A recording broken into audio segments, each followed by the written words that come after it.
If you're the purchasing manager at a manufacturing plant, you know having a trusted partner makes all the difference. That's why, hands down, you count on Grainger for auto reordering. With on-time restocks, your team will have the cut-resistant gloves they need at the start of their shift. And you can end your day knowing they've got safety well in hand. Call 1-800-GRAINGER, click Grainger.com, or just stop by. Grainger, for the ones who get it done. Oh, the car from Carvana's here.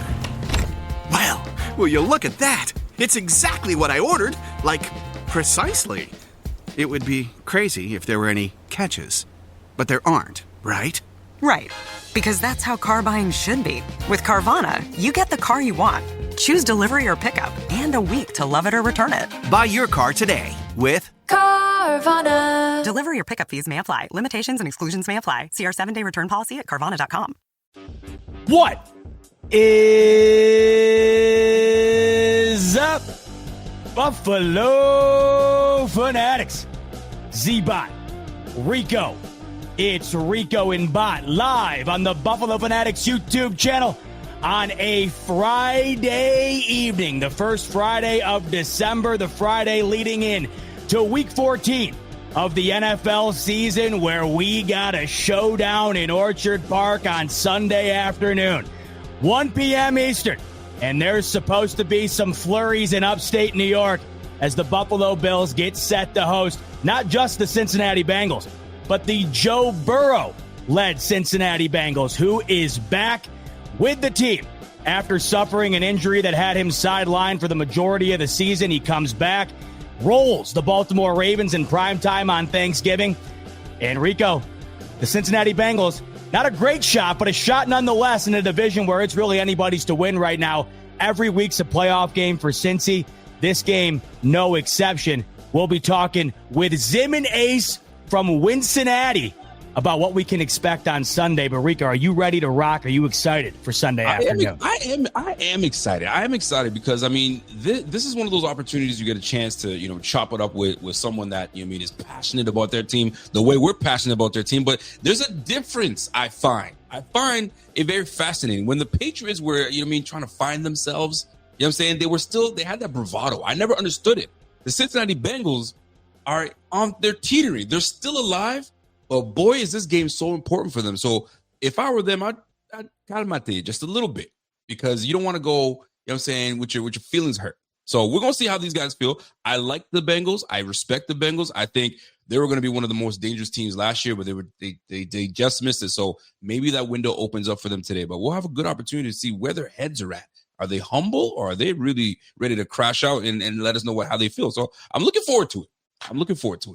Well, let's find out. Let's bring in the boys, Zim and Ace from Cincinnati, doing their thing, covering the Cincinnati Bengals. You've probably seen me and Zim on a screen before together. AFC North roundtable. This time, though, Zim, we're going back and forth on our own teams as opposed to spinning it around the AFC North. And speaking of the AFC North, this is why this game's so important, because that division falling apart at the perfect time for you fellas, because you have the Baltimore Ravens, who you just faced. They could not have looked worse against your Cincinnati Bengals.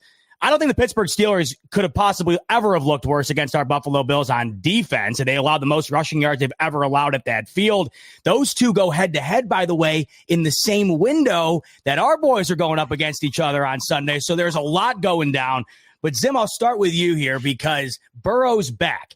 And that means that the Bengals, in many ways, are back. And even though their record right now is what it is, they're on the outside looking in. It's going to take a long time, or it's going to take a lot to get there. How are you feeling right now going into this weekend off of what you just saw them do on Thanksgiving? First and foremost, I want to thank you guys for having us on here. I've been waiting for this. When the schedule came out, I said, that's a game, I'm ready for. And then when we just started off, seeing Rico this nervous, this is the most nervous I've ever seen him. He's got the fresh shape up and everything like that. This is the most nervous I've ever seen him. And that in itself gives me a little bit more comfort and a little bit more warmth in my heart. Joe Burrow being back. If you count this, a lot of Bengals fans do. He actually has won 8 straight games if you go back to last season. So he's got a little streak going on his own. But it's like a superpower. I think any of these teams that have like an elite quarterback, at the end of the day, if your team isn't perfect, you're like, bro, kind of got my quarterback that could bail me out of some stuff. So I feel good about that. I just think that the team itself is getting healthy at the right time too. So it's plenty to be excited about if you're a Bengals fan. I get it. We're 4-8, but I got my quarterback back. You're 4-8, but the other two teams in that division are 6-6. One of them's got to lose this upcoming weekend, and it just feels like you watched Cincinnati last year. They were in a very similar situation, and if just one other game went their way earlier in the season, if they don't find a way to lose early on in the year, they're in the playoffs, and they're a team nobody wants to see. So, Ace, you're kind of back in that spot here. How are you feeling? Where's the confidence level at right now, especially going into a game like this where if you're able to win, anything's open at this point in December? Yeah, I think at this point, when you get Joe Burrow back, the confidence has to be there. I think whenever you have that guy that's an elite quarterback like Zim kind of spoke to, you always feel like you have a chance. And I think getting him now at this time, Joe Burrow in December, he doesn't lose many games in December. I'm locked and loaded, and I'm ready to see how the chips will fall over these next couple of weeks. These next couple of weeks, by the way, are going to be nuts. Rico, go ahead, because I'm thinking about what this game entails, right? And if the Bills win, the spot that they're in, right, going into New England, things are wild for Buffalo as is, but it doesn't get crazier than what's going on with Cincinnati right now and how wild it is in the AFC North. It does, and I'm actually very curious because I know that it's been a tumultuous season with you guys, right? You had your quarterback, then you lost it, and you had Browning. Browning wasn't a very thing. It looked dire, and then you got a big, huge surge by Cool Joe. But where I want to transition here is the defense, right? We know offensively what you can do. The Bengals, on the other hand, I mean, the defense has just been the butt of jokes for a long time. But these last couple of the games, you guys have looked like you guys are ascending somewhat, or there's some kind of confidence there. Are you still confident in this defense, or was it just the matchup that you guys had the last couple of games? Because I'm not sure. I'm looking at the statistics, bottom of the league in pass defense, bottom of the league bottom of the league of defending the run. What is the thought process? I'll go to Ace and then I'll go to my man Zim. You're looking at your defense. Does it give you confidence still going up against these Bills? Yeah, the defense, like if you go and track back to me and Zim before the season, the best that we thought the defense could be was like 20th. So we never went into this season expecting this Bengals defense to be top 10, top 15. We just thought if they could be 20th, they could give us whatever we needed from that standpoint. I think the difference between the defense early in the season and the defense since the bye is because that bye week they made adjustments. So before they went into the bye, we were playing a lot more nickel. Obviously, we were struggling making tackles. That played into it as well. They weren't able to make tackles, and they were giving up big plays. And since then, we've gone to more 3-4 looks, and we've concentrated on trying to stop the run. At least in the last 3 games, they've done very well at that. But this defense, since I've seen it from the beginning to now, they're a defense that plays to that 20th level if they get the turnovers. If they don't get turnovers, if they don't force turnovers, you can kill them, you can gash them in those aspects. But the big reason that they were able to do what they did against the Ravens was they were able to generate turnovers. So I think that they are in a good place in terms of the defense, in terms of making those adjustments from the bye week. I'm not saying that they're a top 10, top 15 defense, but I think as long as they can get some stops here or there, they can force some kind of turnover here or there, they're a defense that can give the ball back to the offense and play complementary football. My man Zim, are you feeling the same way? I feel like he took a lot of my thunder. I wanted to kind of ask you the same question in terms of your run defense. So the Bengals being the 31st run defense in the NFL, and then the Bills being the 30th. Are you at all concerned at all with Chase Brown coming into this game, going 6 straight 100-yard plus multi, like games, like being able to have over 100 all-purpose yards in those games and having the 30th ranked run defense? It's tricky. I mean, I'll take this one in a way. It's tricky for the Bills. The Bills are a very Jekyll and Hyde type defense. You see the numbers at 32nd ranked defense. We allow too many big chunk yard plays. That's the problem. When we really want to buckle down and stop a runner, we've had the ability to do that. You saw it when we really buckled down, but it's these big chunk plays that we have to eliminate. Once we do that, we keep it to that 60, 70-yard range. I mean, we have an opportunity now to kind of control the game how we want to. It's those big chunk yardage that kind of deflate this defense. So don't let the numbers, I mean, it's crazy for me to say it, but don't let the numbers kind of fool you with this 30-ranked defense where we were letting all these rush yards happen. It's these big chunk plays that kill us, and then we're making Sean Tuckers look like they're elite backs when they're really not. So it's one of those things. I don't know if my man Bot feels the same way. When you look at our run defense, does Chase Brown out there kind of give you fits, or are we primed to kind of get this run defense started?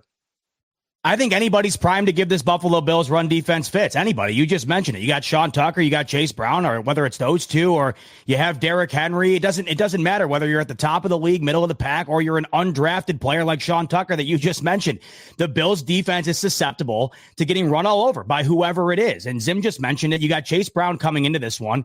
6 consecutive games of 100-plus yards from scrimmage. That's 5 without Joe Burrow, right? So you're looking at having to defend him while also having to go up against the best wide receiver tandem, not only the Bills have faced, but, of course, in the league. And that's where I grow concerned with the run game. When you have to dedicate so much to the idea of Joe Burrow getting the ball to both Jamar Chase and, of course, T. Higgins is cleared to play this Sunday, that opens things up considerably for the run game. So in looking at it, my biggest issue with Buffalo's defense right now is my inability to trust what I'm going to see on any given week, because I'm going into that Carolina Panthers game. Bryce Young's hurt. It's Andy Dalton. And to me, it didn't even matter, because at that point they were running it so prolifically with Chuba Hubbard and Rico Dowdle that I just expected that they were going to do that. And we go into that football game, they couldn't do anything. And then all of a sudden the Bills win that game 40-9. And you're wondering, right, well, wait a minute. Then they carry that in to that Kansas City game, maybe play their best game of the season.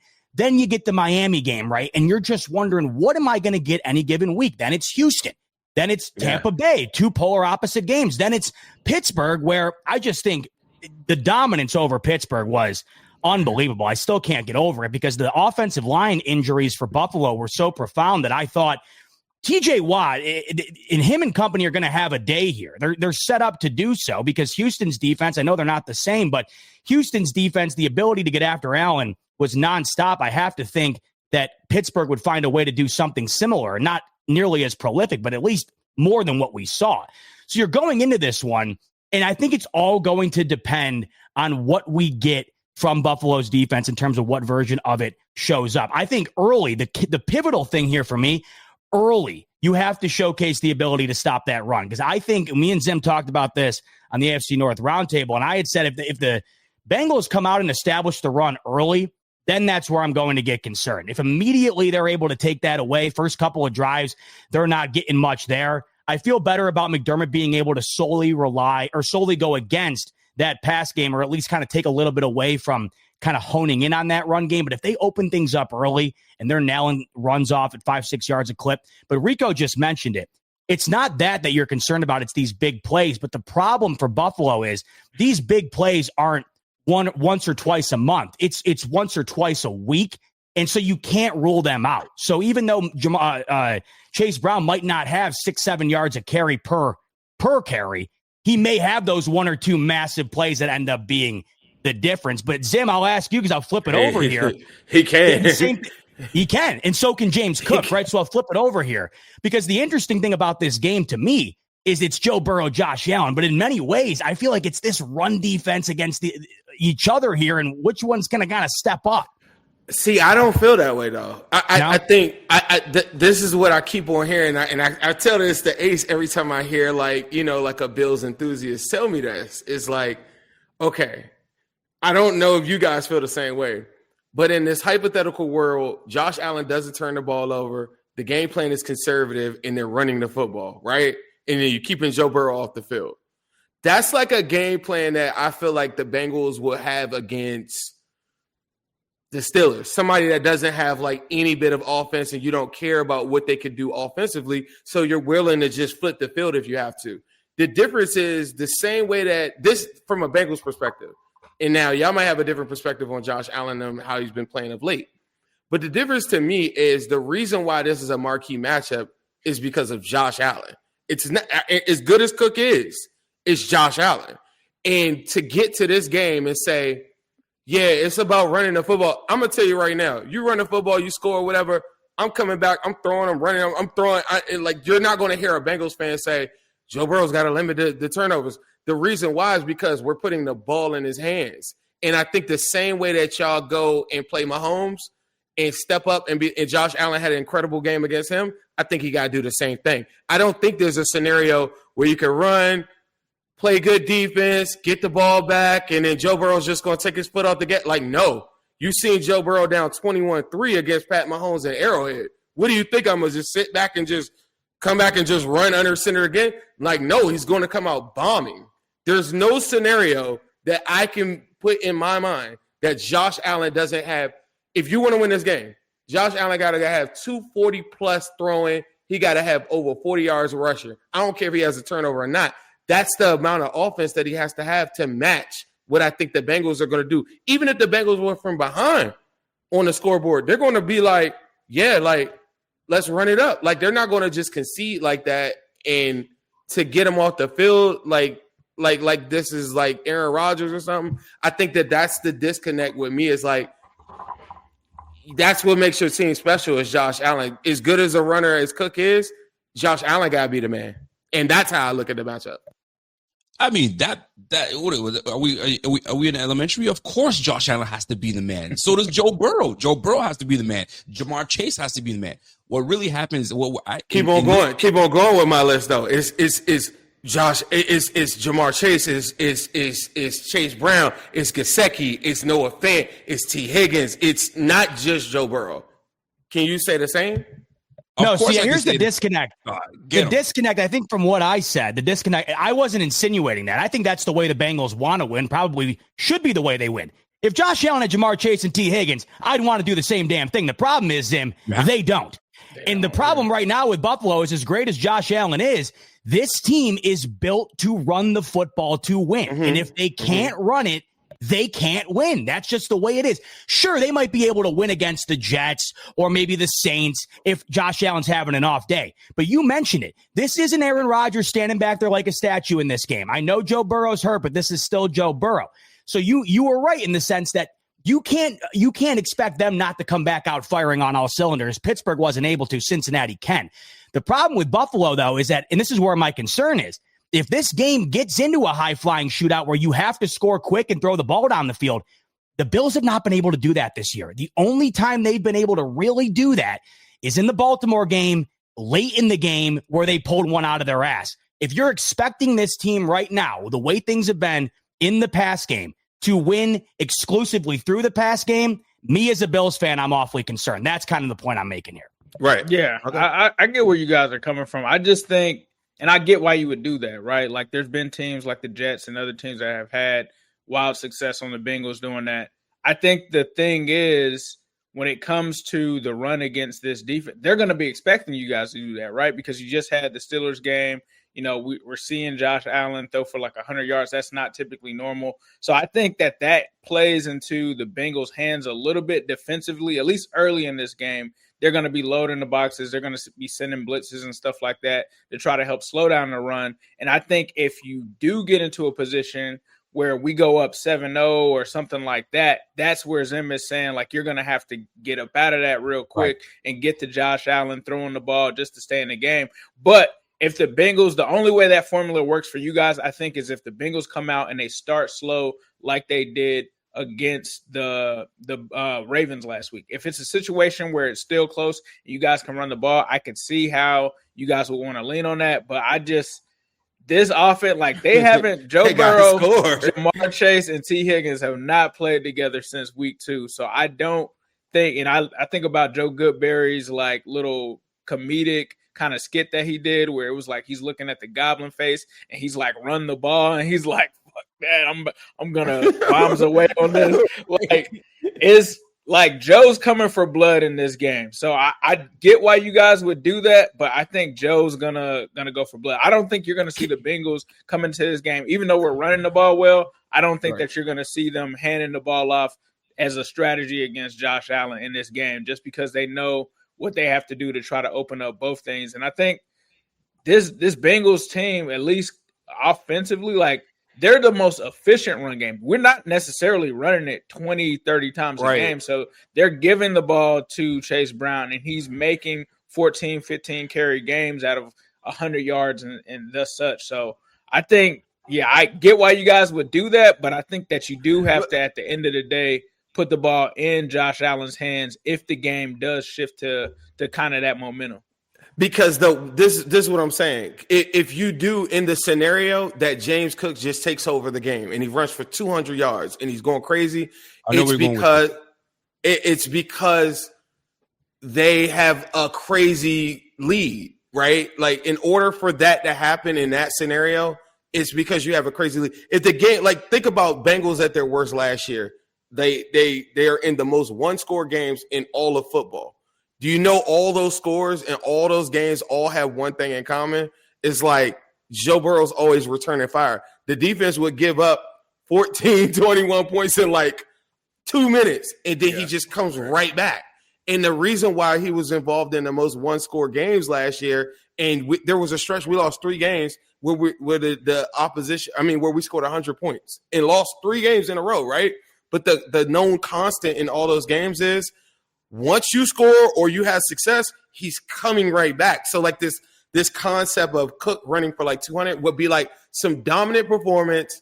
Joe Burrow stayed off the field. He went 3 and out when he came. That's the scenario. To me, a better scenario, in my opinion, is the Bills. If Kincaid is healthy enough, the tight ends come out there and unleash hell on the Bengals.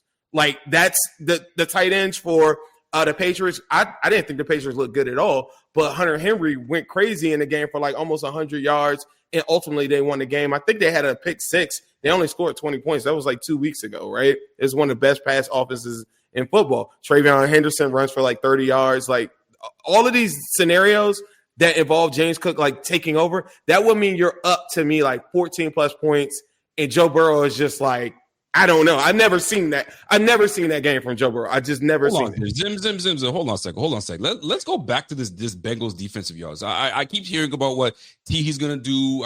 I keep hearing what Joe's going to do. We know they're going to get theirs. But you got to still defend Josh Allen. You still got to defend James Cook. You still got to defend Kincaid. I know y'all love Kincaid. And that middle of that defense of yours is Well, I don't think Kincaid's going to play. You don't think so? I think he is going to play. I think he's playing, okay, and I think he is. But let me keep going here. Loss. I still got to look at that Bengals defense. Y'all been allowing 30 points, almost 30 points a damn game. You guys are not very good at defending the pass on third down defense. So you have 17 back there and James Cook with that soft defense. So it will turn into a back and forth. You are playing in Buffalo, right? So there is a little bit of juice. And here's another thing too that does factor in. We are in must win, right? We know we have not done well against the Bengals. The Bengals have had their belt out ready to go. So the Bills have a little bit more motivation going into this. So it's not going to be sweet for y'all coming in to Buffalo and you're going to toss it all over the place. There is a little bit of motivation, and I'm looking at that defense, and I don't see anything that scares me on the back end, in the middle. Trey Hendrickson's not there. So there is a big pass rush surge that is missing, right? Deion Dawkins does return, so there is a little bit of fortifying of the line. Spencer Brown could return as well. They're all kind of a little banged up.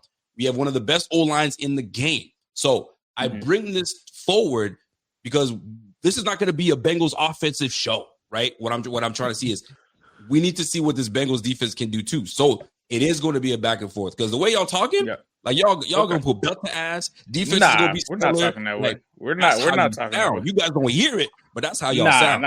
Okay, so back to reality. I'll say one thing to you real quick because this is your divisional opponent. If any team was going to put belt to us, right, it would have been the Patriots, right? Number 1 EPA, top offense in the league. They only scored 19 against us. That makes me sick. They scored 19 against us. Like one of the touchdowns was a pick 6 thrown by Joe Flacco, and that was a game where Drake May, who's supposed to be an MVP candidate, he looked shook early in that game. He couldn't get in rhythm. He couldn't do so. I get what people are saying and they're thinking like this Bengals defense is trash, but like Geno Stone could come and hit you with an interception out of nowhere, and you're sitting there looking like what just happened. So that's all I'm saying. I'm not saying that this defense is amazing and they're going to put belt to you guys, but with Josh Allen, I think the thing that people have talked about is Josh Allen is on a turnover streak, and you're going against a team that can generate turnovers. I'm not expecting us to shut you guys down. You guys are going to get big plays and stuff like that.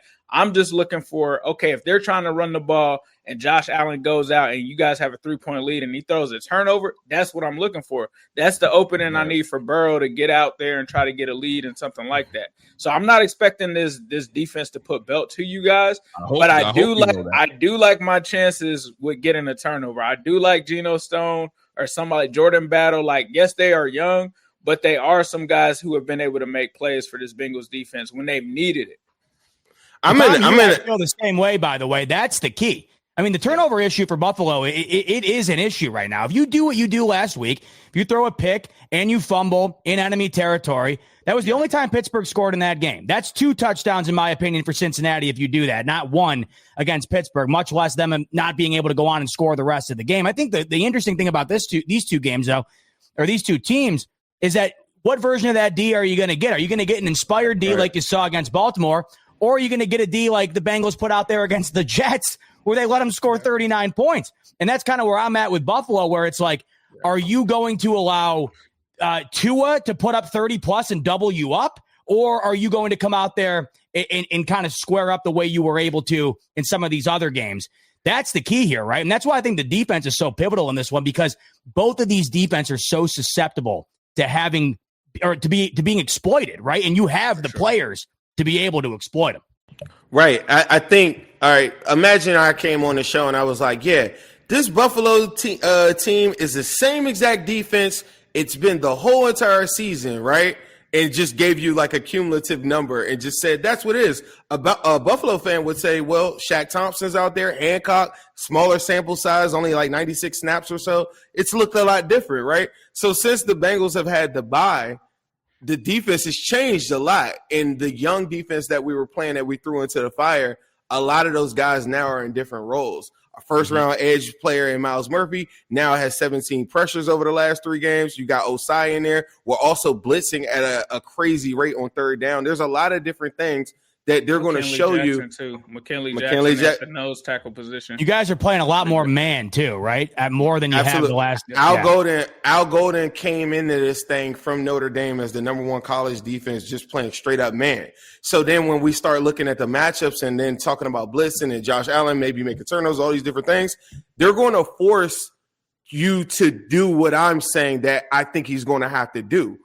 They're going to show him 7 and 8 man boxes and say, okay, are you processing what you see? Are you going to check out of this and get into a pass play? Or you're going to hand it off to James Cook in the 7 and 8 man box? You might say, well, who the hell would run up like that? Okay, on that outside, DJ Turner has been one of the best cornerbacks in football. I like that matchup on Shakir. I like that matchup on any of the wide receivers. On the other side, I like Dax Hill versus, I don't know, Cooks, Keon Coleman, any of those guys like that. So that's the reason, and that's the difference in what I'm feeling or what I'm saying I think that we can exploit is like those are the matchups that we like. Is like I know that Cook is a good running back, right? So I'm going to respect that and I'm going to load the box up. And what you want to do that point, though, is it not what we're going to let you do is what I'm saying. And if you want to do that, run into the box and then see where we go from there.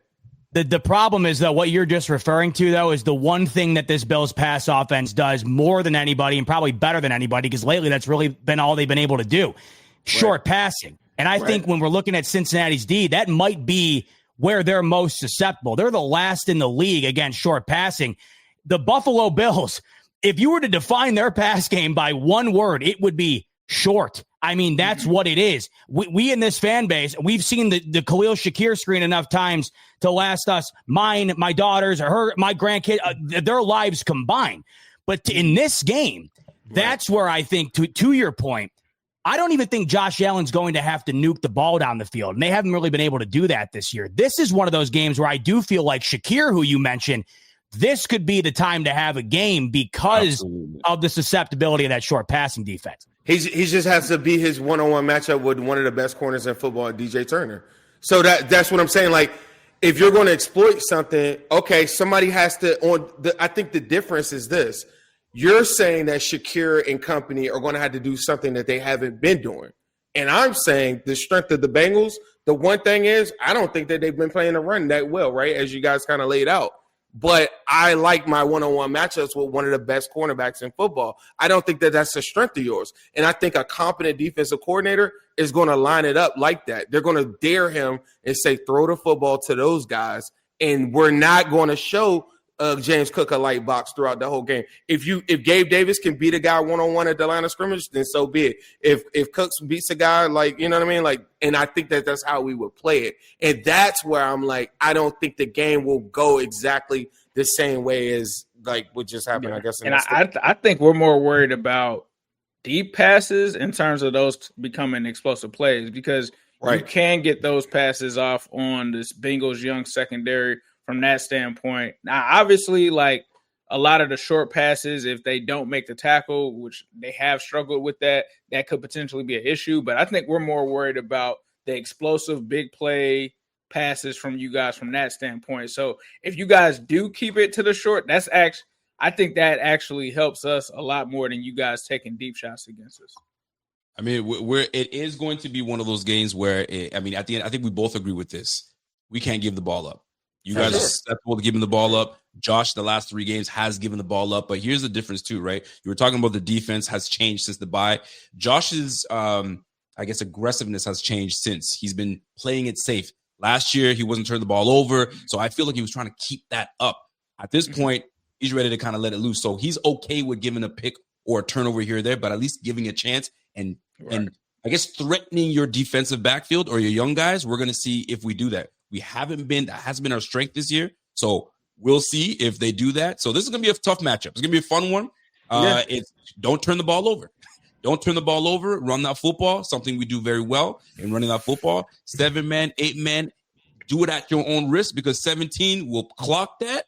And then you know what 17 does. 17 does. So it's going to be fun. But I know both teams are desperate for a win. You guys, this is it. Y'all need this win so you can kind of keep those hopes alive. Oh, yeah, absolutely. And, so it's more of a must-win for us. I don't know why. I don't even understand why you're saying it's a must-win for you. Y'all need to give us the win. There is no like I don't understand it. Like, oh, we want it so bad and we don't want the Patriots. Like, you'll still get in the playoffs. Just give us the dub.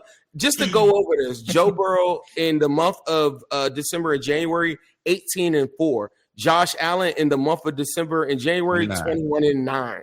Yeah. So these are 2 quarterbacks that know how to sling that rock and when it gets cold outside. So that's what I'm looking for. I get it, the James Cook one. I can't wait for this to play out. And I think what I'm saying is going to hit home a little bit more because you need a substantial lead, in my opinion, to keep Joe Burrow from putting pressure on it. Like, he's going to keep on coming at you. There is no, I'm going to run the football and sit on the lead. That's not happening against the Bengals, bro. Can you run on the Bengals? Sure. But you better score. Go get your points. Because running and walking out of there and saying, yeah, we ran for 140. Yeah, and I threw for 3, whatever. Like, it's not going to work for you. Like, you're going to have to throw. It's going to be a fun one, man. But listen, man. We can't let y'all have this one. I'm gonna just tell you that. We just can't let you. We can't let y'all have this one. We're gonna be out of the playoffs when we do. I can't wait for it. Listen, I know you guys got it right. I know you got a half an hour here. So before we let you go, both of you, tell me how you think this game's going to go in terms of what we see and what the when the result of that ends up being. Yeah, I think it's gonna be a high scoring game, man. I know people are expecting, possibly you guys are running the ball and all that. I think it's going to be what we signed up for. I mean, when you look at the graphic for this game, you see Joe Burrow, you see Josh Allen. I think that's where this game is headed. I think it's going to be an exciting game. I think the Bengals nearly pull it off. I think they have a drive at the end where we get a field goal and try to steal one out of Buffalo. I'm very similar. I look at the Bengals' run defense since the bye. They gave up 60 yards to Jalen Warren, 36 yards to Travion Henderson, and then gave up 60 yards to Derrick Henry. So anybody counting on what they looked like before, I just assure you, like, it's just not the same. Can you guys run? I think so. I think that's why I think the game will be a little bit lower scoring than what Ace is saying, in my opinion. I'm in the 20s. I got 27-23 Bengals in that regard. But I do think that the game is going to try to get slowed down, but 9 is not going to let it. That's no. And lastly, before you bounce, in that Ravens Steelers game, who you guys pulling for? Should you find a way to beat Buffalo? What are you pulling for there? Oh, Purple. That's right. All right. Zim is the biggest Ravens hater on the planet, so that's crazy. I might go Steelers, but why you want Steelers? I don't think that they can beat the Ravens right now. Ravens got later on their schedule. They have to play the Patriots and Green Bay Packers. That's why. Oh yeah, I mean yeah. And they got to play us. So that's. I don't know. That's 2-3 L's right there. Are that good? I don't think that they're that good, bro. And I need them to get one win. I need them to split with Baltimore for sure. So I don't know. I know that they're going to lose the Lions game, and I feel like they could lose the second Ravens game. But yeah, if you want them to get it if you want them to to get the Ravens that L, I'm good either way because I think it's a no. win-win I'm saying Steelers. I'm saying give Steelers the L. Give Steelers the L. Yeah, I want Ravens to go to get their dub here because the Steelers' schedule is a little bit more favorable down the stretch. So I want the Steelers to get the L right now. Okay. Ravens get their dub, then we give them an You L. don't want it to go all the way to week 18. Look at these two. I was going to say, thank God. How we can make this work? That thing needs to this thing. Y'all should have got them dubs early in the season. You guys wouldn't have to be dealing with this.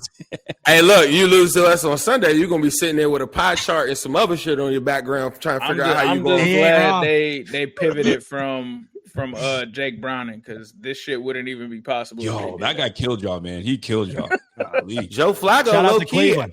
People keep on saying Joe Flacco. Joe Flacco won one game. Yes, he looked really good in a bunch of those games, but he looked really ass in the last two. And I thought he sold out. Like that Patriots game, I think if Burrow played in that game, I think our chances. I thought that we should have had Joe in that game. We should have let him play. I didn't want to. Yeah, I didn't. Flacco sold at the end. Them last two games that he had, go look at them. Yeah, them games. Those are not good games.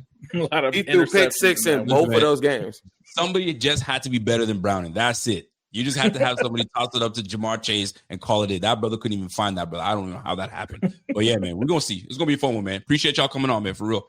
No doubt, yeah. Thank you, fellas. Good luck Sunday. We'll talk. But in the meantime, yeah, thanks again for coming on, fellas. Yes, sir. Thank you very much, man. Y'all have a good one. You guys too. Peace.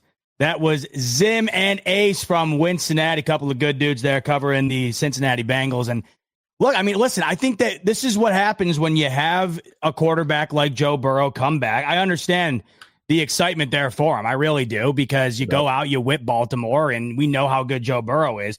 I just can't get past this idea that this the Bengals defense has completely revolutionized themselves since the bye. I mean, they've been better, but metrically, they're still ranking out nearly dead last in almost everything here. I was waiting for you to give him a little bit of smoke on that, but you let Zim off the hook. But the thing there is, I think what got lost there is obviously on the graphic, it's Allen Burrow, right, Rico? I'm talking about how are you going to win the game? And I think if the Bengals were to go in there and maybe just run the football, that might not be their best bet, because I think if the Bills are able to take away the run and they keep going to it, I don't know why they do that when you have Chase. I mean, Jamar Chase, what did he have? 14 catches with Joe Flacco out there. I mean, you have the best wide receiver tandem in the game. That's not my point here. My point is the Bills are built to run the ball. The way to win the game is to run the ball. It's not necessarily go out there and fling it around because it's Josh Allen, Joe Burrow. I'm trying to win the football game. And in my opinion, the Bills' best chance to win each and every game is that offensive line dominating in the trenches and them having 40 minutes of time of possession. That's how you win most games. I don't care who you're playing. Which is really wild to me, because like for a team that passes the ball extremely well, you're going up against a relatively good pass defense.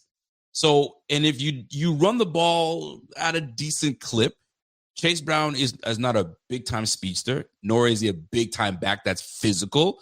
So I fail to see where I mean, obviously there are advantages at the receiver position, but collectively as a passing defense, bro, bracket Jamar Chase, you know what I'm saying, with a little bit of love thrown to T. Higgins, and then Shaq Thompson holding down the middle, we should be able to corral that run offense. So now, Joe Burrow, you're gonna have to force to some windows. The only challenge that I think that we may have going into this game is, are we gonna get enough pressure on Joe Burrow? That's a huge issue, right? Do we get to him enough to at least move him off his spot?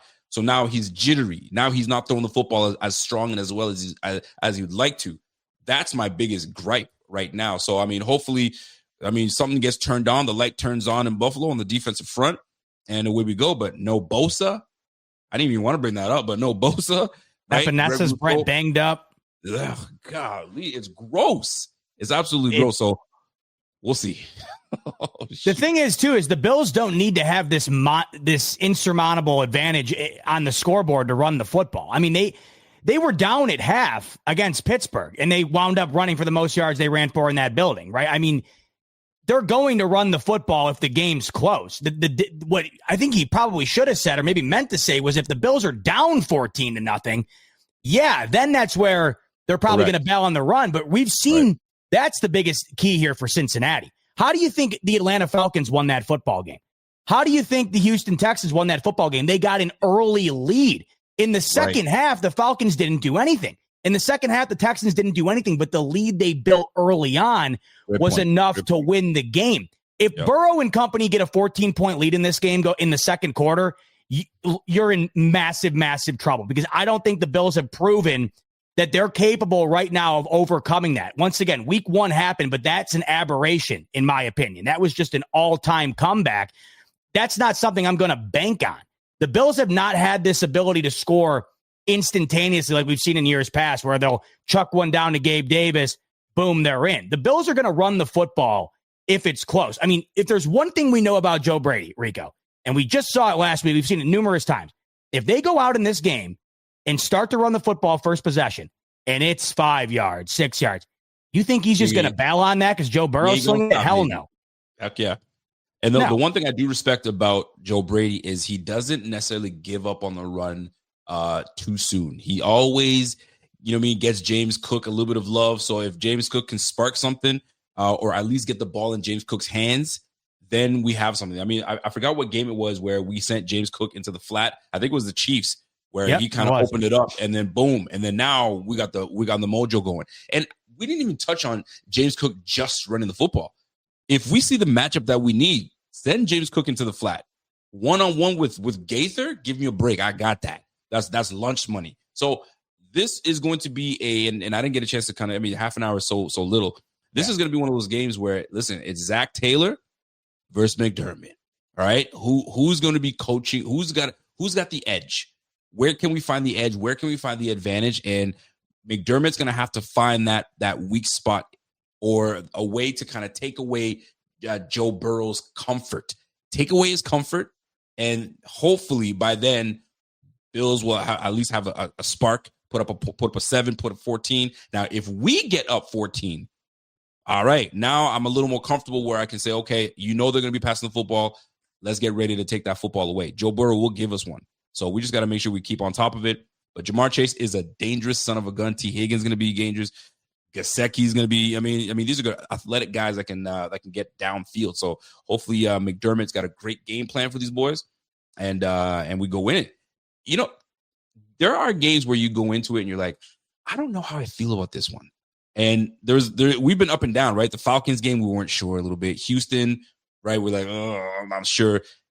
What vibe do you have going into this game? Are you neutral? Are you more on one side than the other? I'm very unsure. I think I've said this. I'm going to be unsure for probably the rest of the year. Okay. I've been given no reason to not be. Every week, I mean, once again, let's just be real here. At halftime of that Steelers game, every single one of us was thinking, pack it in. I mean, what is going on here? Everyone's thinking this team, what even is this team? And it flipped around dramatically in the second half. But if we're looking at the last 8 quarters, the Bills have played solid collectively in 2 of them? So I think just because you beat up on Pittsburgh in that second half doesn't give you carte blanche to immediately be like, oh, I'm the utmost confidence going up against this team. You should be confident going up against this offense, or this defense, rather, which I am. I mean, I certainly am. This defense allowed Justin Fields to have 250 yards and score 39 points. I mean, I know this was a month ago, and I know things change, and they have improved since then, I will say. But I am quite confident in the Bills' ability to do something right offensively, because they're going to be able to pick their poison here. The Bengals' pass defense is just as bad as their run defense, and they're both bottom of the league. The Bills are maybe the best running team in the NFL. I got to think there's no way the Cincinnati Bengals are able to take away either one or both of them, right? If they're going to bail out on the run, then that's where you're going to see this offensive pass game start to click, because they're going to have to bail out on the run. If they don't, I'm not saying it's going to be like last week. That was just demoralizing, but it's going to be more similar to last week than not. That's just the way I see it. But then again, I look at this Bengals offense. I have the utmost respect for that offense. I don't know how you couldn't. With Joe Burrow and those 2 wide receivers, and then also we know that at any given week, it doesn't matter who the running back is, the opposing team has a likely chance to establish the run. That's where my uncertainty is in this one, Rico. It mainly lies in the Bills' ability to do 2 things, and that is mitigate to some degree what the offense of the Bengals is doing, but also, and this can't be overstated, the turnovers are a problem right now. That you cannot turn the ball over against this team and expect that offense to not capitalize on it. You can do that against the Steelers, I think, the way that they've been playing on that side of the ball. You can't do that in this game. You really have to play clean. And this is why, once again, I keep going back to the run game here. I really do think this is a run game for Buffalo. How about you, though? I'm trying to piggyback on what you said there, and going back to what these boys were talking about and the adjustments that they made after the bye. And I'm like, what adjustments exactly did you make after the bye? Like, if you made such adjustments after the bye, then I should see a lot more W's in the column. I know the season started really slow, but with these adjustments after the bye, I should see a lot of big changes. You know what they've done after the bye? They played the Pittsburgh Steelers coming off a bye and lost 34-12. I know. You kidding me? And then you go up against New England, and then obviously didn't have Jamar Chase. I think it was that's the game they didn't have Jamar Chase that game. They lose 26-20. They give up 26 points. And then you go to Baltimore, and Lamar Jackson pretty much gave you the game. This is not a typical Lamar Jackson type performance to give you 5 turnovers. No, that's not like him. So what exactly have they done for me to be like, oh, watch out, they made some adjustments? I'm sorry. Your record is who you say you're right. Your record is who you guys are. You guys are a 4-8 team. And right now, the Bills should come in there and do exactly what they're supposed to do. Run the ball down your freaking throat and pick their moments as to when to strike and take the lead. We go up 21, we go up 14, and we get an early start on these boys. It could be an early route, man. And you're at home in Buffalo. Let's go, man. This is one of those games we cannot just let up, especially with the history that we have with this team. The last time these boys were here, they sent us packing. You know what I mean? They sent us packing. We can't have this mess. We have them at home. Take care of business, defend your dirt, and away we go. Every fan base, they're rooted in recency bias more often than not, Rico. Sure, I think they're watching. Here's what you got to factor in here in terms of what they're thinking. You have the combination of Joe Burrow being back while also really destroying Baltimore on a primetime stage. But you nailed it. If you actually watched that game, Baltimore turned it over 5 times, one of which was a fumble out of the back of the end zone. Thank you. They were driving the ball and could not score. They were turning it over like Lamar flat out just dropped a fumble. Remember the fumble he had against Buffalo in the postseason? Absolutely. It was kind of like that, where he went to throw it and he just dropped it. That was on their own 20, right? Yep. So they had so many, and this is why, once again, if the Bills do that, they're going to lose. Like, this isn't to excuse what Baltimore did, because we know Buffalo can turn the ball over. And more often than not, when they do, they're going to lose. If you're any team, you're going to lose if you're turning the ball over at that type of clip. But you said it. Here's the reality about the Baltimore Ravens right now. Lamar Jackson's still hurt, and he's not playing good. Ever since he's come back, he has not been good. Flat out, not good. The other thing here, Derrick Henry had 60 yards in that game, Rico, yes? They only handed it off to him 10 times. He was averaging 6 yards a carry. Joe Brady ain't going to do that. If James Cook's averaging 6 yards a carry, he's going to have 23 carries. I can promise you. They're not going to bail on that. And I don't think the Bills are going to turn the ball over 5 times either. And this is exactly what I'm talking about. So turnovers are going to play a big part. Yes, Josh has given the ball up, you know what I'm saying, 3 straight games. I get it. I mean, if you look at the obviously the interception thrown against the Pittsburgh Steelers, that was just like a timing off base. Just started. You got 2 backup tackles that are just beginning the game. I give it away. That's fine. We gave that up and they didn't do anything with it. So all that being said, there have been some improvements on our side of the defense side of the ball. Ever since McDermott started taking over play calling, I've seen a difference in what we've been able to do. Have we been consistent? No, but I see where we're going. But when I'm looking at and I'm not trying to dismiss what the Bengals have done, but Jamar Chase is not Jamar Chase. Chase Brown isn't a big, powerful back that's going to impose his will on us. I'm sorry, it's not going to happen. Derrick Henry, like you said, had 10 carries, 60 yards against these boys. You got to give the ball back to that man. You got to keep going, right? So, and some folks are saying Lamar Jackson isn't right? He's still hurt. He's still nursing this. Call it what you want to call it, but that was a horrible game by this Ravens team. I can't see this happening with these Bills. So, I'm invested. I'm invested in how McDermott his game plan going forward into this game. So then it got me thinking, when you ask these boys, so what's your game plan? How do you think these guys are going to win? I started thinking that in my head. I'm like, where do the Bills take advantage? Aside from we're going to run the football, where is it that we can take advantage? And I'm like, how do you lock up a player? Who's the guy that we need to stand up? And I'm looking at my pass rush, and we don't have that. That's the problem. Where do you think, if the pass rush is not coming, where's our advantage? Other than obviously we're going to run that football. Do you see anything else that's standing out there that's got us somewhere? Well, the pass rush has noticeably nosedived. Which sucks, because the first 2 months of the year you were thinking, man, this is exactly what you've been waiting for. And now the injury list is just unbelievable. I mean, go down the line, that whole D line, it's nearly every single one of them. There are Greg Rousseau tweaked ankle away from you and me running rotation on that line at some point here. So the pass rush is one thing I will not rely on. The only person really you were confident in making an impact would be Joey Bosa going into this one. I mean, obviously Greg Rousseau too, but now that you have Bosa eliminated, far more focus can be on that of Joey Bosa, right? Of Greg Rousseau. I'm not relying on them getting after Burrow in this one. That's not how I see it. Now, Christian Benford has really stepped his game up. I mean, he's done a 180 from the beginning of the year. So you got to imagine he's on Jamar Chase, right? Now, is Hairston going to be on T. Higgins? Hairston rotating with Tre'Davious White. Here's the thing about those two guys. I don't care who's on them. I don't care if Prime Darrelle Revis is on them. Jamar Chase is going to get his. You got to just factor that in. Like, he's going to get his. Question. That's just, that's just what you just got to factor that in. To me, once again, I can't discount, no matter if it's Burrow or not. Like, I understand it's Joe Burrow, it's the pass offense. If I'm a Bengals fan, I want a huge game from Chase Brown. Do you want to win this football game, or do you want Joe Burrow to look like the comeback player of the year again? Like, what are you looking for as a Bengals fan?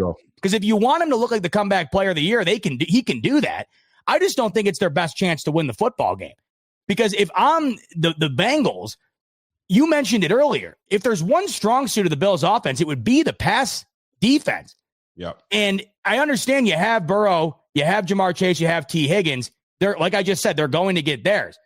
But what I feel like really elevates their ability to win the football game is actively involving Chase Brown to a noticeable extent. And I think if they don't do that, that is just not the right play. That's not the right play on their end. I understand Joe Burrow's back and you want him to sling it. I get it. You went 2 months without watching your franchise quarterback. I understand it. But if you want those playoff hopes to continue to be alive, I think everybody goes into this game, Rico, thinking, oh, Joe Burrow, Jamar Chase, this is what it's going to be. I would have a different approach personally if I'm the Bengals. And if I'm McDermott and looking at what approach should I take, and you don't have your pass rush, you're going to have to blitz. You're going to have to find by these exotic ways to bring the pressure on him. Now, does it have to be all the time? You can't make it all the time because you can't leave that brother on an island. Jamar Chase is too damn good to be on an island. Joe Burrow is too damn good. And that chemistry between these two guys is just too elite. So tall task ahead for McDermott, especially not knowing what you have at your pass rush. I mean, have you seen what we're going to be rolling with in this game? You got I can only imagine. Greg Rousseau, AJ Epinesa, Deion Walker, DeQuan Jones, Javon Solomon. And Epinesa's banged up too, right? So it's like he's not even 100%. Man, oh man, oh man. So, I mean, look, you might even get, apparently they've been using TJ Sanders a bit on the edge to get after it. But, you're using a defensive tackle to muster some pressure off the edge. This is when you're just beat up. You're just beat up. You're banged up. But it should be a good one. And when I was looking at the statistics going into this game against these Bengals, and I was like, how bad are they really on defense? And I get it. The last few games, they claim Zim and his boy Ace. They claim that. We've improved, bro. You guys are still allowing 31.2 points a game. Yes. You guys are still allowing 410 yards of offense per game, dead last in the league. You guys are still allowing 6.3 yards a pop, dead last in the league. Come on, fam. Like, really? And this game is in Buffalo too, by the way. That needs to be factored in. This is in Buffalo, right? And how well do they run the football? First of all, they don't run the football very much. They run the football 33% of the time, dead last in the game. So they're going to want to throw the football. How can you not? Like 3/4 of your the money on your team is going to 3 players. So you better get your money's worth. So they're going to have to be throwing the football. So these boys better be prepared, right? Max Hairston better be prepared. My man Benford better be prepared. Trey White, we have to be prepared. So they're going to try to chuck that football. 30 seconds, they don't run the football a lot. So interesting how that's going to play out, right? So defending the football, 22nd, 29th, 29th, 31st. I mean, come on, man. Like this is my man should be licking his chops, ready to run the football. And I hope this O-line is prepared to just play some bully ball. And the ideal position to be is to bully them all over the field. Jamar Chase has hardly any time, and we treat him like Aaron Rodgers. We got no choice. That's exactly what we're going to have to do with these boys. And I'm like, okay, what's their passing defense like? Because I'm like, okay, we as an offense haven't been able to pass the ball as much as we'd like to, but statistically, we're pretty decent. These guys over here, they're allowing their quarterbacks to complete percentage 65%. They're allowing their opponents to throw for almost 8 yards a pop. Guess what? Josh is doing 8 points, 8.3, 8.4. So we're going to be in an advantage in that regards, right? 256 yard passing defense per game. Dead last in the league. Come on, man. So we are going to have to strike quickly, and we're going to have to and put points on the board. And I think this is where we got to take advantage, right? Right there. It's right there for you. Run the freaking football, bully them, and get Joe Burrow to sit on the sideline. Let's go, man. I get it. I'm excited for this. And I'm looking forward to seeing what this team's going to look like. And we play at 1 p.m. This is a loaded weekend of ball. I mean, this is tomorrow's championship Saturday. Doesn't get better. You got the SEC championship, Big 10, Big 12, all that great stuff. And then Sunday. I mean, at the 1 p.m. Eastern, you got this game. You have Baltimore in Pittsburgh. That is a playoff game. You have Green Bay, Chicago, which is just phenomenal. And then Sunday nights for these two team seasons, in my opinion, Houston and Kansas City. I mean, that's essentially a playoff game too. So I just got chills. I mean, this is about as good of a early December slate as you're going to see. You know, as cliche as this sounds, and it is cliche, but I don't care because I just genuinely believe this. The best defense in this football game for the Bills is they're going to be their offense. When you're going up against a defense that is as porous as this one is, I mean, let's just call a spade because you said it. Yeah, post-bye, they've made adjustments. They play more man. They've made some personnel adjustments. That same Steelers team that the Bills just played, this Bengals defense allowed 34 points to. I don't care if Joe Burrow's on the field or not. I mean, that was 34 points.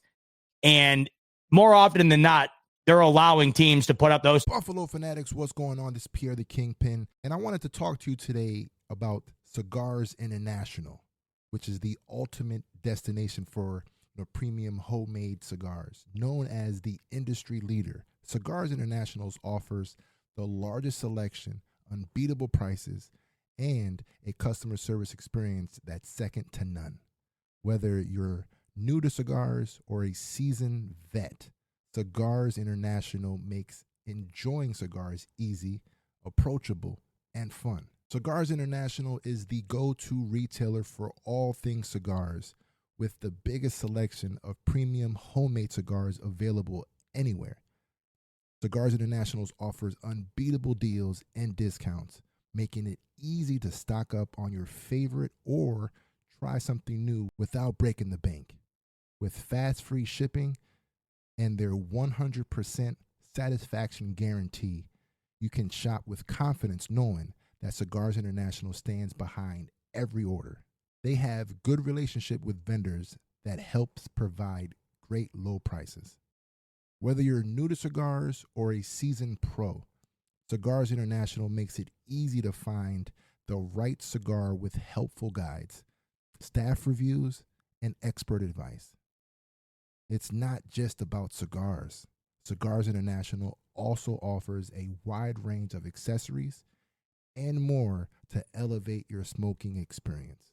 Check out the great deals every day at cigarsinternational.com. That's cigars, CIGARS, international.com. Use code FANATICS at checkout for 20% off your order of $50 or more, plus free shipping. or visit www.cigarsinternational.com/fanatics, and the discount will automatically apply. Again, use code FANATICS at checkout for 20% off your order of $50 or more, plus free shipping, or visit www.cigarsinternational.com/fanatics, and the discount will automatically apply. Type of points, 31 points per game. I think the Bills offense is going to be able to do whatever they want. My concern is one of two things. Talk to me. One, it's turning the ball over. That's the only way that this Bills offense does not have themselves a day. That's how I see it. But that goes without saying. The other one is, as much as we praise Joe Brady for going back to the well, and when he took over for Ken Dorsey, the one thing that I loved about him the most, and I praised him for the most, and we still see this, he wasn't reinventing the wheel when it wasn't necessary. How many times under Ken Dorsey would it be like 3rd and 1 and the Bills would throw a 40-yard bomb? And you're thinking to yourself, dude, what in the hell are you doing? With Joe Brady, if they're running 5-6 yards a clip, you are going to see them run the football 30-plus times. That's just the way it's going to go. So my concern is, for as much as we praised him for going back to that essentially the same couple of run plays against Pittsburgh, I don't want to see them try and do that again in this game, have it not work, and then him continue to try to do it because it worked last week and he knows the Cincy defense has not been good against the run. If that's not there, there needs to be an adjustment, because I could see them wanting. Why wouldn't you want to go out and do the same thing here, Rico? Because statistically, the Bengals' run defense is worse than that of Pittsburgh's. Why wouldn't you want to do the same thing? I'm just saying, if it's not there, you certainly got to go out there and see if it is there, because that's what they're going to want to do. If they can do that, why wouldn't you do that?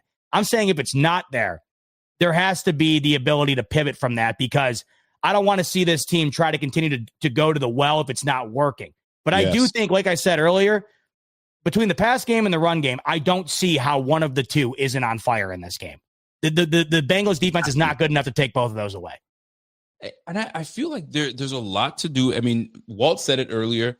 I've been thinking it since Sweet Lou left, but Lou Anarumo gone to the Colts.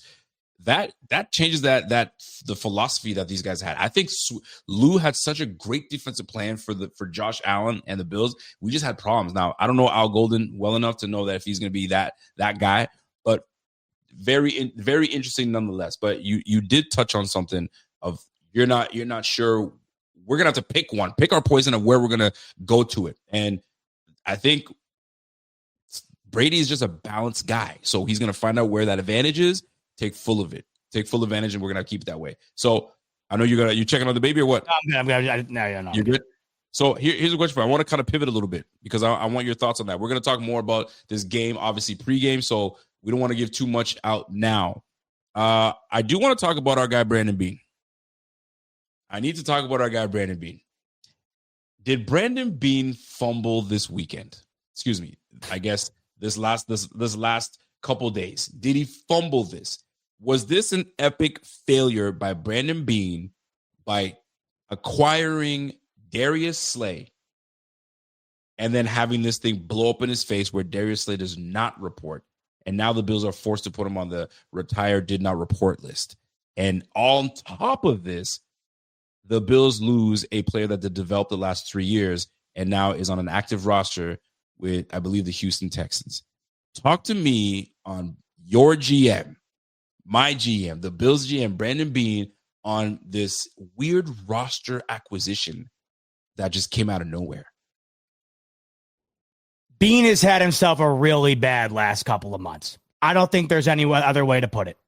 Brandon Beane has lost a lot of fan favor over the last couple of months. I think it's obvious. I've never seen, there was a lot of I want McDermott gone talk. You never saw as much with Beane. It really wasn't nearly as on fire of a seat as McDermott's felt to be. Here's the situation here with this Slay and Ingram debacle. You can't control what Darius Slay wants to do. And I even said this when it happened. I said, I bet you there's part of this guy that he's this deep into his career. It's late into the season. I bet he doesn't want to just pick up and move. What do you know? That's what we wound up kind of coming out and hearing here. We kind of wound up finding out he doesn't really feel like moving. And we don't think about the human element a lot when it comes to moves and the sport itself. but it's certainly something you have to factor in. And I get it. When you got half a foot out the door to retirement, you might not want to move to Buffalo in December against your will. I do get that. Brandon Beane can't control that. The problem is it doesn't matter because Brandon Beane still made the move, and that's a risk you take. The risk you take is acquiring an old veteran that may not be fully bought in, may be at this point in his career where he's saying, I'm done. I mean, if you think about it, Jordan Poyer wanted to come back to Buffalo. Gabe Davis wanted to come back to Buffalo. All these guys wanted to come back to Buffalo. I have no problem with Darius Slay maybe not wanting to go to Buffalo at this stage of his career. It's not because he doesn't want to win. People are framing it like that, where they're saying, oh, this is an indictment on the Bills organization because they know they're not a championship caliber team. Right. I don't see that. I don't think that's the case. Because I think if he wanted to win a championship, he'd have no problem coming to Buffalo. I just don't know if he's completely bought in and wanting to play right now. But the problem here is that it does not matter because Beane made the move, and the move he made wound up entailing the loss of Jamarcus Ingram. And here's where I think the biggest indictment lies. Okay. Sean McDermott's press conference when he's asked about this. And you can tell visibly how upset he was about it. And what that tells me, and maybe I'm reading a little too into it, but this is how I read it. There's a disconnect there. There's a disconnect between Brandon Beane and Sean McDermott because is he that angry visibly about the situation if he was well aware about what was being done ahead of time? That tells me no. So I'm looking back at the track record here of the last several months for Brandon Beane. You go on WGR, you get in an argument with Jeremy and Joe about the wide receiver room. Now that's a viral sound clip on a daily basis. You go into the trade deadline. You don't make any moves whatsoever. We come to find out that Jalen Waddle was there for the taking, but apparently Brandon Beane didn't want to swap the first-round draft pick, so that didn't get done. You know it's an issue because post-trade deadline, Brandon Beane acquires Mecole Hardman and Brandon Cooks, right? So you know the wide receiver room needed additions, just didn't happen at the trade deadline. And there seemed to be some sort of pursuit from a PR perspective to try to gain favor with the fan base in saying, hey, we tried to make a move. It just didn't work out. But it wound up doing the opposite because when the fan base found out that Jalen Waddle was potentially there, but it didn't get done, it made things worse. Now you have this situation. Is it Brandon Beane's fault that Darius Slay doesn't want to come to Buffalo at this stage of his career? No, but it's still on his hands. He's still in control. And because of the result, he's responsible for the result. If this was an isolated issue, Rico, who cares? Brandon Beane, it sucks. You made a move here. You lose a guy. Not ideal. It sucks. But when you add in the trade deadline situation, you add in the preseason drama, you add in Keon Coleman being benched for a couple of games here, Kaiir Elam having to get shipped in the offseason.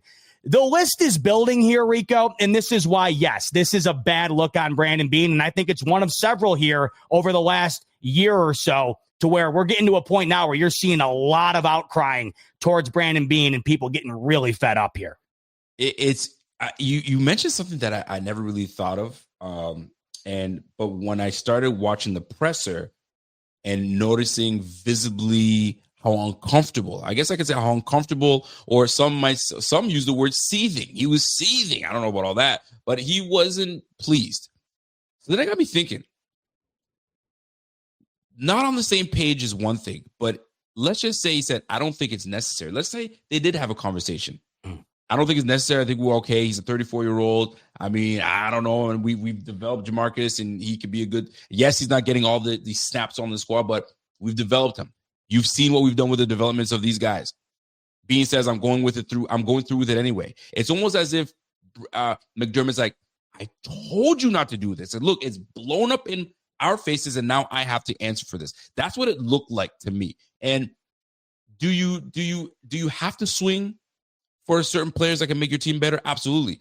I have to remind folks, let's not forget, in the AFC Championship last year, Christian Benford goes down. Who do we have to trot out there? Kaiir Elam. Did we want to trot out Kaiir Elam? No. So I can understand Beane is looking to future, saying, if something were to happen, at least we have a veteran guy that is active, that can still play. Yes, he's 34, but at least we're not having to ask Jamarcus Ingram to come into the game and cover. So I understand this part, but man, this is not a good look for Bean. You said it, man. This last month has been horrendous. And now you have this blown up in your face. So now what do you do? So now you go and bring in a guy named Savage, a safety. You're still down a corner. And now you've got, I guess, disgruntled coach on your squad. Not a good look. Not a good month for Brandon Bean. So now how do we bounce back? I know a lot of people say, but hold on. Jamarcus Ingram was like fourth cornerback. This guy was getting, 10% snap share. What's the big deal? So what, we lost him. Sometimes it's put the business part aside. It's the human side of this thing, man. Like there was a guy that did not have to be in another state. He was fine where he was at. He had a good relationship with his guys, and he's building towards something, i.e. Shavers. Shavers built towards something. He's on the roster trying to help his team. Jamarcus Ingram, collateral damage, tried to go after somebody. You got cut, and now you're under the roster. I hope he does well, but this is not a good look for Brandon Bean. I know people are like, who cares? You got to do it. Use a GM. Not a good look. It's a bad look. It's a nasty look. So now, how do you recover from this? Will you recover? Of course you will. It's just the way things transpired, and now you have a player that says, I don't want to be here. So that's that. Now, here's my question to you now. Let's go to the player side. Darius Slay saying, I want nothing to do with playing football right now. I want to be with my family. I want to be with my wife and my kids. And I'm older, and I've been in this game long enough. I'm not ready. I haven't decided yet. Do you call cap, or is there some validity to what he's saying? This whole thing, and Walt just mentioned it, right? The move itself isn't a huge deal. To me, it's like it's cornerback depth, right? Like, is it the end of the world? Is it going to affect this team? Likely not. And I think if it winds up affecting the team, they got broader issues, because that means that they're down a couple of the corners and they're going to have to trot out major depth in a massive game, because we're in December here. So that's just spelling way broader issues. What does it really matter who's out there, right? Once again, in the McDermott presser, he's like, he basically said, I got a lot of love for Ingram. I'm going to be rooting for him. Like, you could tell, like, he was gutted over losing that. And you just said it, the human element of it. He was gutted about losing that guy for nothing. Collateral damage for nothing. And this is where I'm reading it, and I think you put it well, where it could be one of two things. They disagreed about it, McDermott and Bean did it anyways, or they made the move, and this was the result, and McDermott's just pissed about it and didn't know about it ahead of time, whatever. Either way, there is a disconnect. Just depends on what the disconnect is. Either he didn't know and is mad about the result, or he did know, didn't want this to happen, and is still mad about the result. From the Darius Slay perspective, let's think about it like this. He played for the Eagles. He's at the last stage of his career. Can you blame the guy for being on waivers, wanting to go and retire in Philadelphia if that's what he wants to do? I understand he was signed by Buffalo, but if it comes down to, hey, I'd be willing to move down the road in Pennsylvania from Pittsburgh to Philadelphia to retire with my former team, but I'm not willing to move states and go to Buffalo and join a whole new team at this point in my career.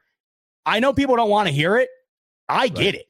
I don't think he's very much at fault here. It'd be different if he was like in the fifth year of his career and was demanding to go to another team. Didn't have the option to retire, right? He wasn't threatening retirement, but he's just like, I'm not going to play for you guys. That's different. This is a guy that if you were to retire right now, hey, had a great career, going to hang it up. I bet you he has no regrets. But if he's able to go to a former team and retire with them, Rico, why not? So I get it from his perspective, and maybe there's a little cap in there because he wants to go to Philly. I get that. But once again, Jordan Poyer, he was in Miami and hated it. And if he didn't get back to Buffalo, I bet you Jordan Poyer's probably retired right now. Micah Hyde, when he rejoined the team, he would have been retired if he didn't rejoin Buffalo. Where would Gabe Davis be right now if he wasn't in Buffalo? Where would Tre'Davious White be right now if he wasn't in Buffalo? What's the common element between all of those players? They all wanted to be in Buffalo. And I'd argue the majority of them, if they weren't in Buffalo, I don't know. What would they be doing? Gabe Davis would probably still be playing. I don't know if Jordan Poyer and Tre'Davious White would be. Or at least I think Trey White would be, Poyer would not. But I know the premise you're giving me, I get it. You're right. Trey White, by the way, he might be on a team, but I don't think he'd be playing. He's been playing for Buffalo, right? And I think the reason he's been playing better than expected is because he's in Buffalo. But you're right. Yeah, he'd probably still be going. I don't think Poyer certainly would. But the point still remains. These guys wanted to be in Buffalo, and I feel like they would be less than satisfied if they were anywhere else. And I think this is the same exact thing with Darius Slay. So to me, once again, is it Bean's fault that Darius Slay wants to either retire or go to Philadelphia? No. It's not his fault that he feels that way, but it is his fault that he lost Ingram over the pursuit of trying to add a guy this late into his career who has the potential to retire. I mean, that he is the one who signs off on it, point blank. I will say this from a player perspective, from Slay's perspective. You're a football player.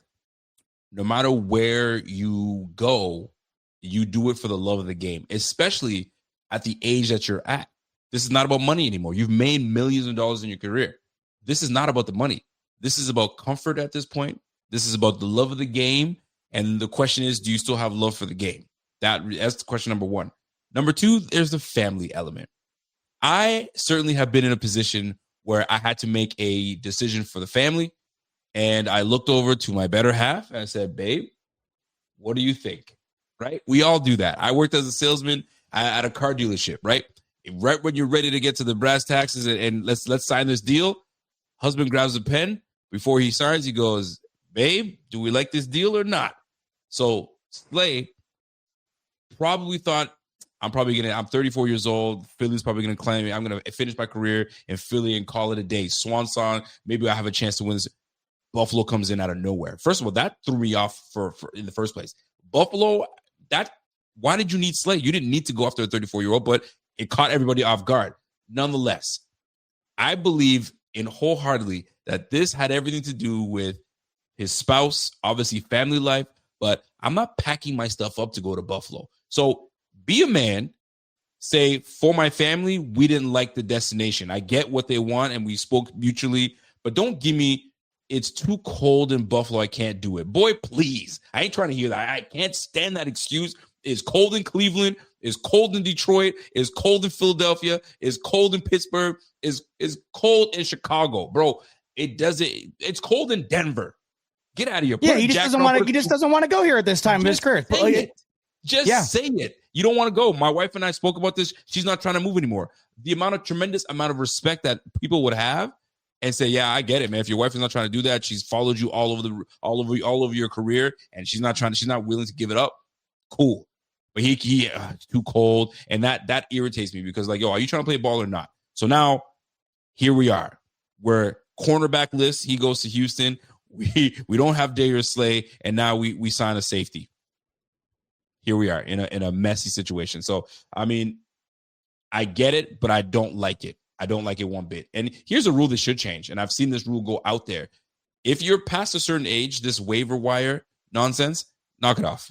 If you release me, I should be free to go wherever the hell I want to go, right? If you're past a certain age. And at 34 years old, I'm surprised the Bills even took a chance on him, but it is the Bills. And the Bills right now got no money.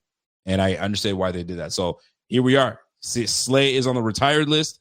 We lose a cornerback, a young developmental quarterback, and now we bring a safety onto the team. So I can understand why Bean and McDermott might be bumping heads, but I could totally understand why McDermott's like not happy about this.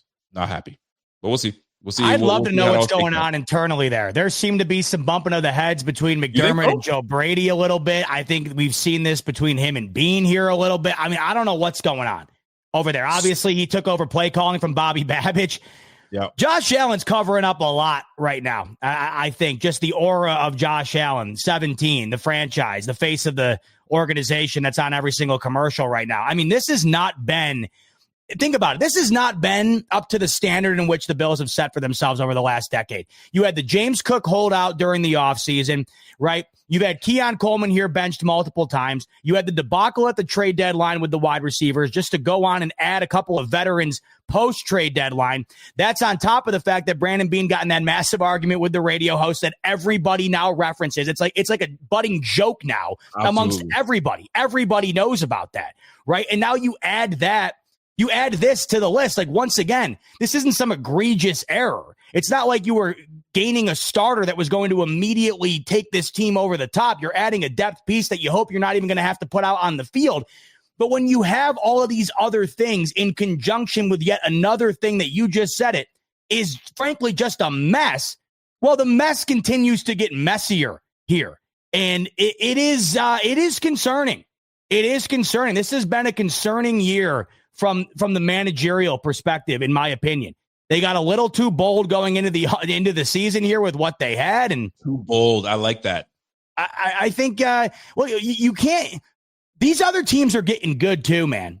Right? These other teams are getting good, and you're watching New England starting to round the corner here. I mean, they've already perhaps rounded it. Right? We'll see what happens, but they're not going anywhere. I know they played a last place schedule this year, and there might be a little bit of inflation there, sure. But if the season were to end today, Drake May is going to win the MVP. And if the season were to end today, they're going to win the East, and they're going to be the 1 seed. The days of waiting around for a guy to be available on the wire post-trade deadline to try and elevate this team are done. They're done. You got to start putting assets on the table to take advantage of what's going on right now, because this is a window that is closing, folks. That's why the Waddle non-move was so egregious to me. You make that move. I don't care what year the first round pick is in. Make the move. Trade your draft picks, because let's be honest, it's not like they're batting 100 here. I mean, come on. Move the assets, because I'm telling you, the 28th overall pick isn't going to affect this team the way Jalen Waddle would have. And I just don't understand right now this mindset that they're always going, and I'm not trying to speak for him, but this is just how it feels. This mindset that this is going to be like this for forever here.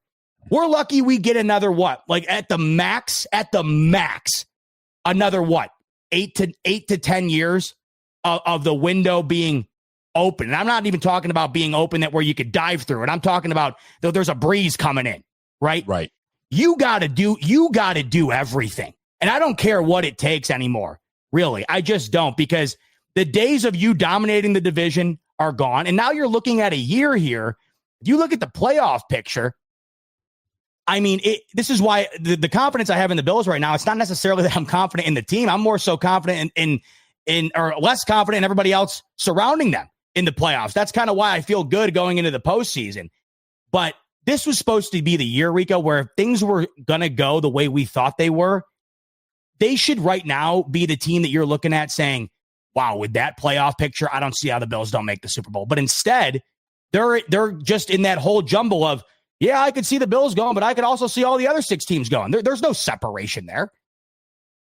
Let me ask you something real quick.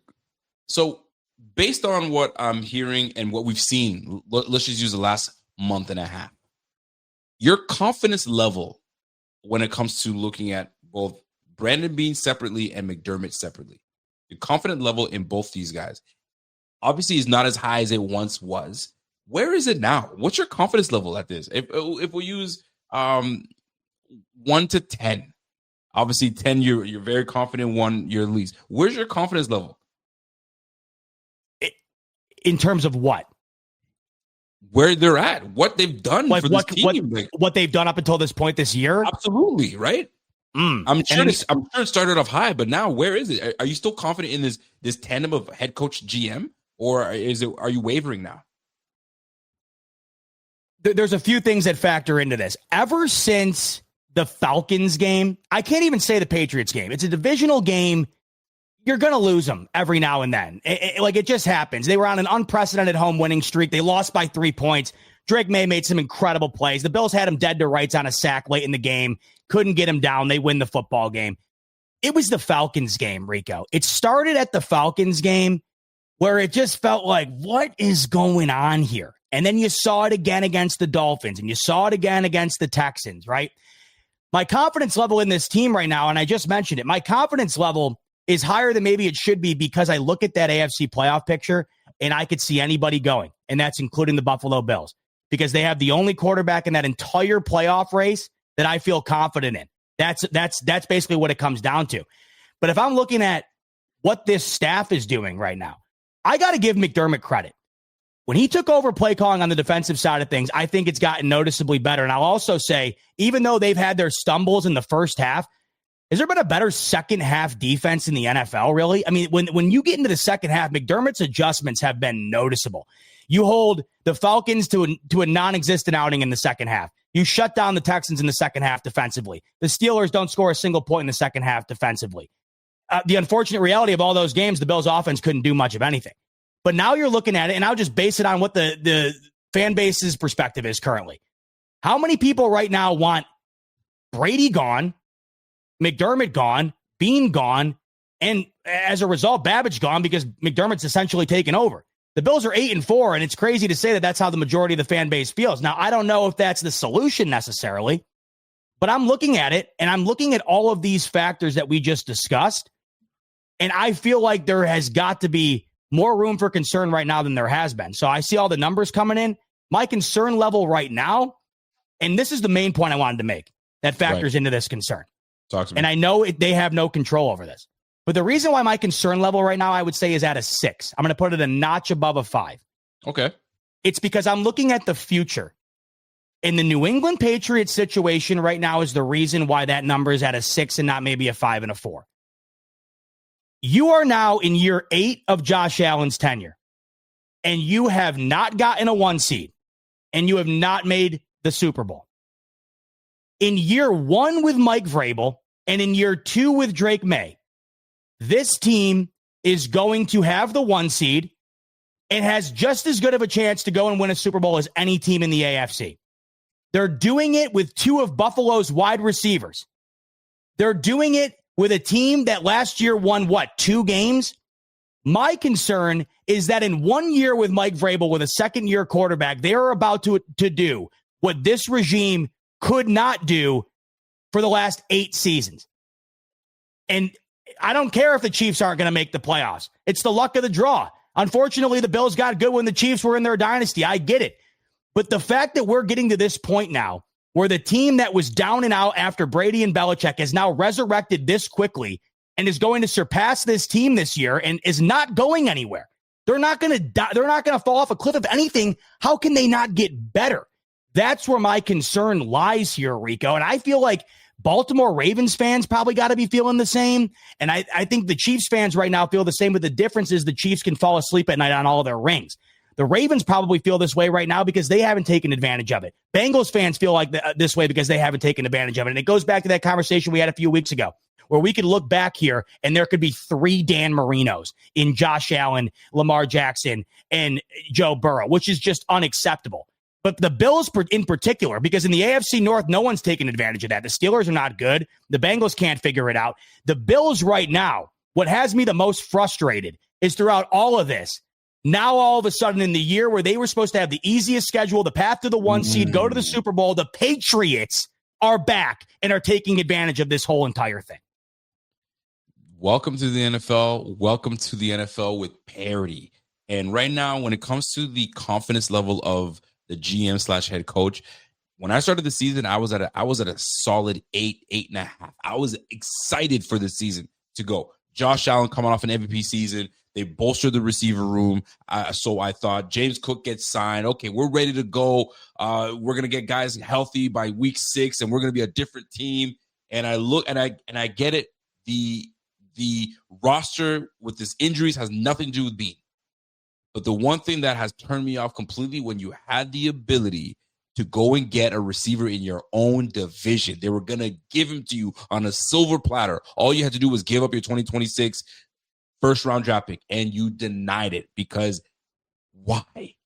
That has turned me off completely. And ever since then, he has been just making these odd moves here and there. And this is the latest one by going after a 34-year-old corner that wasn't great in Pittsburgh, and you decided to bring him to Buffalo. I was okay with it, obviously knowing what we have already on the roster, but it didn't make sense. It didn't compute. And now you have McDermott saying, you know what, I trusted my defensive coordinator to run this defense, and I trust him, and he's young, and he's got it, and he's been with me a long time, and to just take it away from him. I got it now. So the pressure's mounting, and you can see it, and my confidence level is now shaky a little bit. So I'm with you. I'm at a 6.5 right now for confidence level, and I need to start seeing McDermott really bolster these guys and get these guys going, because right now, Brandon Beane, there's nothing much you can do right now. You got no money. right? You've squandered opportunities to bolster the team and make this better. We're now having to wait for you to make some moves in the offseason. So right now, this is a McDermott situation where he's got to bolster me up. But confidence level, 6.5 right now. So we need to see something. We need to surge these next 5 weeks to get that confidence level back for Bills Mafia. That's how I'm looking at it right now. You nailed it, and we've had this conversation, but it's worth bringing up again because I think in looking back on it, however long from now, depending on how this goes, the Bills could win the Super Bowl this year, and I wouldn't give a damn about any of this. I mean, I promise you right now, I wouldn't bring up any of it. I do not care. So we'll see what happens. We got a couple of months, but wipe it all clean. Yeah, seriously. I mean, good God, you know me. I don't care how it happens, when it happens, where it happens, so long as it happens. But if we look back and, you know, it continues to go this way and at some point Bean is fired, McDermott, whatever, the trade deadline with the story coming out that Brandon Bean did not swap that first-round draft pick, that is the moment he lost the fan base. I watched it in real time, and I know it to be true because I felt it myself. The amount of flack I've gotten on here for being a McDermott apologist and a Bean apologist, that was the moment where I personally did somewhat of a 180, where I said, this is a move here that I flat out cannot excuse. This is inexcusable. In fact, it's so inexcusable, I can't even wrap my mind around it. I still to this day, and this was a month ago, I still cannot fathom that that's how that went down. I cannot fathom it. It does not make a lick of sense.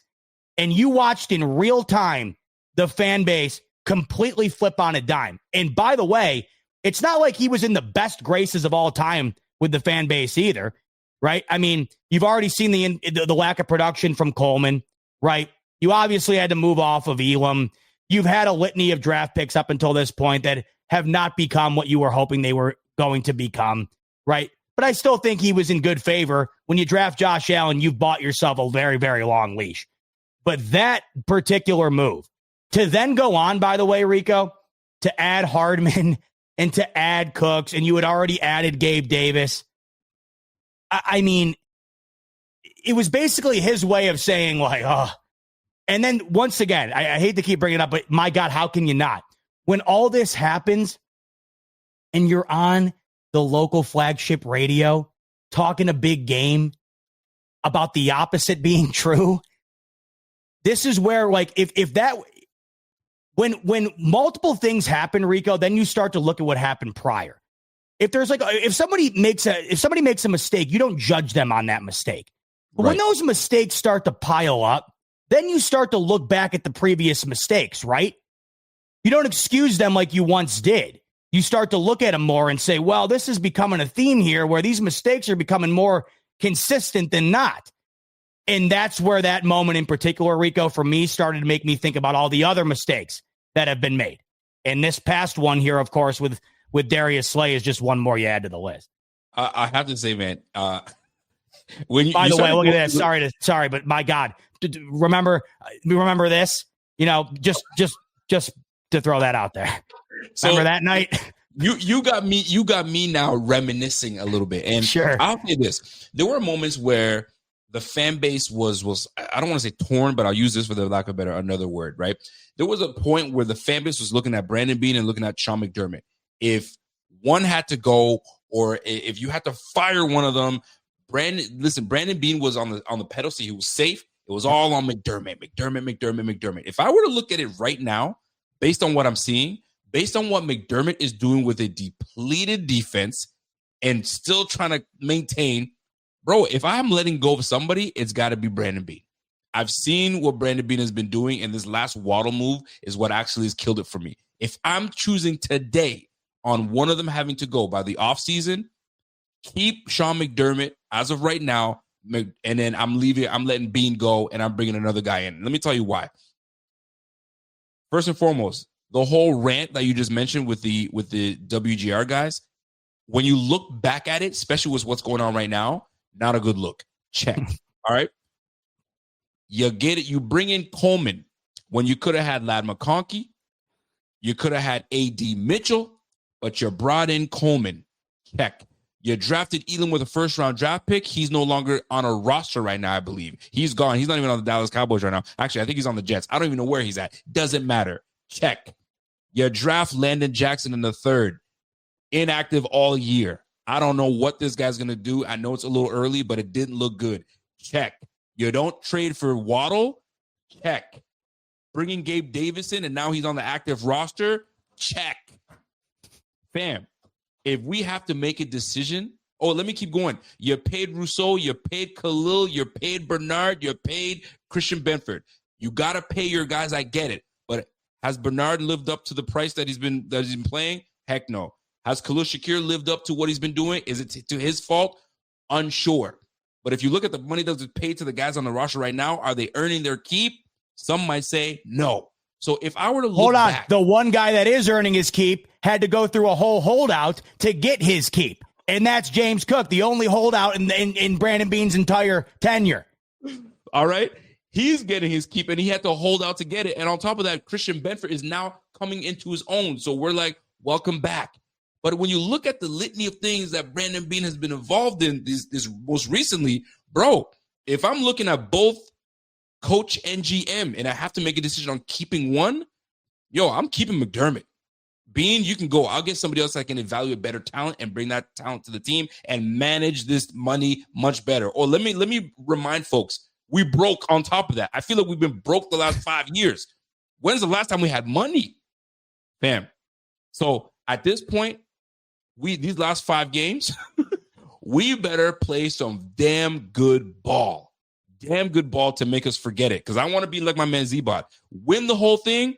I'm scrubbing this stream clean. We didn't talk about this. But I'll tell you right now, man, something's got to give. So these next 5 games got to go. Let me just add to this. Guess who has the most available cap space in the entire NFL? Don't tell me the Patriots. It would be the New England Patriots. Oh my gosh. So I saw some comments, there'll be some tape out, there'll be some regression. I applaud the optimism.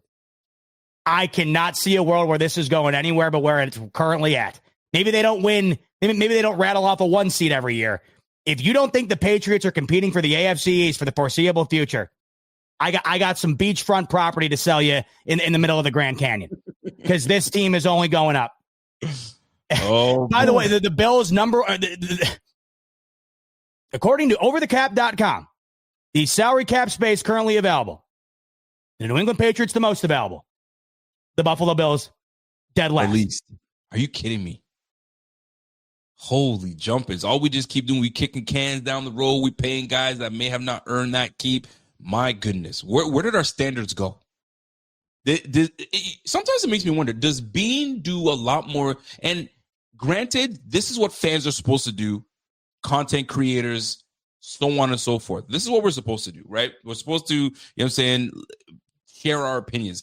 Do you feel Beane listens to the fan base maybe too much, or is influenced too much, or is he influenced at all by the murmurs of the fan base, where we're like, we never keep our guys? So he's like, fine, I'm going to pay all these guys. See, I do keep our guys. I want to keep our development. It makes me wonder. I'm not saying this is the gospel is what it is, but it makes you wonder. Does he listen? Is he listening too much? Makes you wonder a little bit. I'm unsure. I'm still. I think you could probably argue he's not listening. You maybe could argue he's not listening enough, because the GR guys were who won that battle, and I think they were speaking for the fans. Oh snap, man! And by the way, so that's the 2025 available cap. We go into next year, 2026. The Patriots, they'll have so they'll be the Bills will, as it stands right now, if you're going into next year, $12 million in the red, and the Patriots will have $42.5 million in the green. And by the way, just to add insult to injury, it's kind of like, with Mahomes being the Bills draft pick that the Chiefs used to go on and do this. I know we got Josh Allen, so it's a moot point. I don't really focus on that one that much, but you look at this, and it's just the fact that while all these other things are happening, the Bills seem to be on the complete opposite side, where you have Mahomes go right to the Chiefs on their dime, Worthy go on their dime, and you're looking at the situation, and it just constantly feel like they're repelling magnets between the two teams that you could argue right now are their biggest foes, and that's of course the New England Patriots and the Kansas City Chiefs. It's tough. It's tough, and it sounds to the fan base that we are poo-pooing. It's not about a poo-pooing. It's more of a realization. When you're realizing it's a fact. It's a fact. It's a realization, and then not only that, you got to look into next year. Right? Season's over. Let's just say we win the whole thing. Great. We're on a high. We got to start this thing all over again. We're going to be starting this thing all over with no money, so we're going to have to be restructuring a whole lot of guys. Yeah, we have some draft capital, but we could have been building with Waddle and moving on and so on and so forth. So the facts are the facts. Like you said, Bot, the facts are the facts. And here we are. So these next 5 games, it's crucial for us to at least showcase that we're on the trajectory of winning, and let's make a deep run. Like at the beginning of the season, they were saying the Bills are, some teams still have us, picked for the Super Bowl. So this is where we got to cash in and prove them absolutely correct. So here we are. One more thing, I remember Bean being awfully critical of Les Snead for F them picks to go all in on them winning a Super Bowl. And he was saying how, because in 2022, after the Rams won the Super Bowl, they had a down year. Well, guess who the best team in the NFL is already again? The LA Rams. So, get rid of the picks. Get rid of them.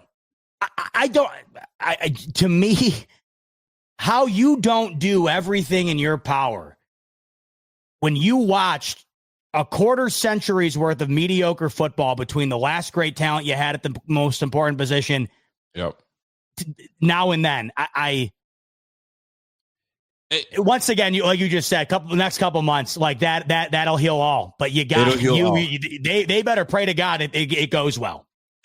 Let me ask you a question. You were looking at the salary cap. Patriots, you said, was number 1. Where are the Rams? I feel like they're way up there as well. Yeah, the Rams would be 6th in available. Man, 6th in 2026. Sorry, in next year. Think about it, because they did a lot of. There were a moment they were paying a whole bunch of people on their squad. We're like, oh man, they're screwed. They got no picks and they got no money. Look where they are now, and they're in big time contention. So the good thing is we got ourselves a franchise quarterback, and we are still in contention. Huge game against the Bengals this week. It will heal and do a lot of goodness for us Bills fans. And to get our lick back against the Bengals, I'm looking forward to it. We just had to kind of give the facts as to what it is when you're looking at what this team has gone through and this whole Darius Slay situation. It just makes you rehash all these things. So you know what cures all? Winning. We win. We don't talk about this roster whatsoever, and we get guys healthy, slowly get them back, and away we go. But here we are. Here we are, my friend. I did want to mention a couple things to you before we get out, because I know you got the baby girl. How's baby girl, by the way? She good? Baby girl's great. She'll be a month old this upcoming week. Can you believe that? Holy jumpins! This is how crazy is this? This is like deja vu, because I remember me asking you, "Hey, how's married life?" Hey, we'll be a month into married life, and it's couldn't be better. A year later, look at you guys. Wasting no time. Wasting no time over here. Wasted no time. Actually, we got my man Walter saying, "Hey, Rico Bot says, looking ahead, what should the Bills do about Kincaid with his 5th-year option potentially being in play this offseason? I think we should trade him with a Hawkinson trade as the blueprint." But your thoughts on Mr. Kincaid? That's a tough one. How about the main asset in your pass game in a very inept pass game this season has been so injured to the point where that question's even being asked? I mean, this is where it's at right now. You can't trade Kincaid. He's your best asset in the pass game. You just can't. But unfortunately, you look at it and it's like, well, Milano was one of your best assets on the defensive side of the ball. Can't stay healthy. You pay him, right? I mean, we've seen this time and time again. But the problem is the Bills there's no luxury in the ability to do that. The problem is, though, or maybe the benefit for Buffalo, I don't think Kincaid can come to the table and ask for top money. He hasn't been healthy enough, nor had the production to do it. The problem what kills me is the production was there this year when healthy. It still is. It's just he can't stay on the field. So hopefully you can get it. Hopefully you can get a fair contract for those reasons, but you can't trade him. Do you think Kincaid plays this week? You were a little off. You're like, I don't know if he plays. I think he's out. What do you actually think he's out? I don't think he'll play. When we saw that other injury pop up, I saw Thigh Doc quote tweet it, and he said, it was a one-word response that was not ideal. I forget the exact word he used. I think it was like what? Or something like that. Here's the thing, though. If he does play, what's the snap count? What does he play? 30% of the snaps max? I still think Dawson Knox could have a day. Jackson Hawes, by the way, has been one of the most underrated additions to this team, not because of the pass game, but his run blocking is phenomenal. But it's not any benefit to the Bills' pass game currently. I think Dawson Knox can still have a game in this one, but I even if Kincaid goes, I'm not looking at that as a major improvement to how I view this pass offense going into the game, because I don't think he'll be out there that much, and if he is, I don't think he's healthy. Well, my man Walter says you absolutely can trade Kincaid. He's saying that he's a glorified slot receiver masquerading as I assume, tight end. So I guess that next year Josh Allen's going to throw the ball off of Connor McGovern, the back of Connor McGovern's helmet, grab it, and then run it every single play. Yeah, we can't move on from everybody now, because I mean we see the track record of our GM when it comes to going after pass catchers. It has not been great. I'm looking at, when it comes to the Kincaid situation, I'm with you. If he's healthy, he's legit. Josh and him can build on something fantastic. But as of right now, I'm not even thinking about that, to be honest with you. So Walter, don't even try, man. Don't get me started. I do want to ask you about this game before we get out of here or get on to another topic here. Brandon Cooks.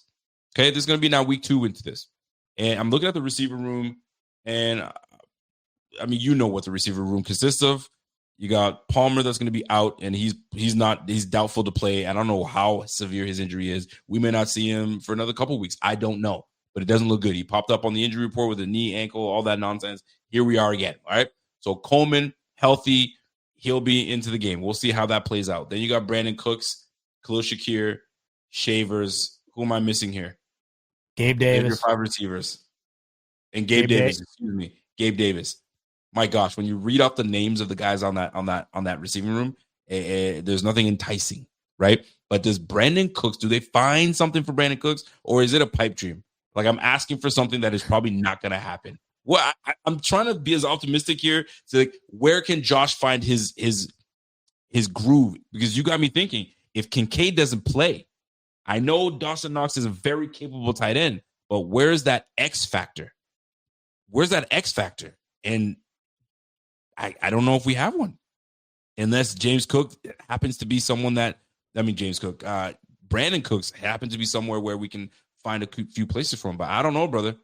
This is one of those situations where it's dire. So this is a huge game coming up. Huge game for Josh. I feel for Josh, but Josh is going to have to be the franchise guy, and you're going to have to make it enough.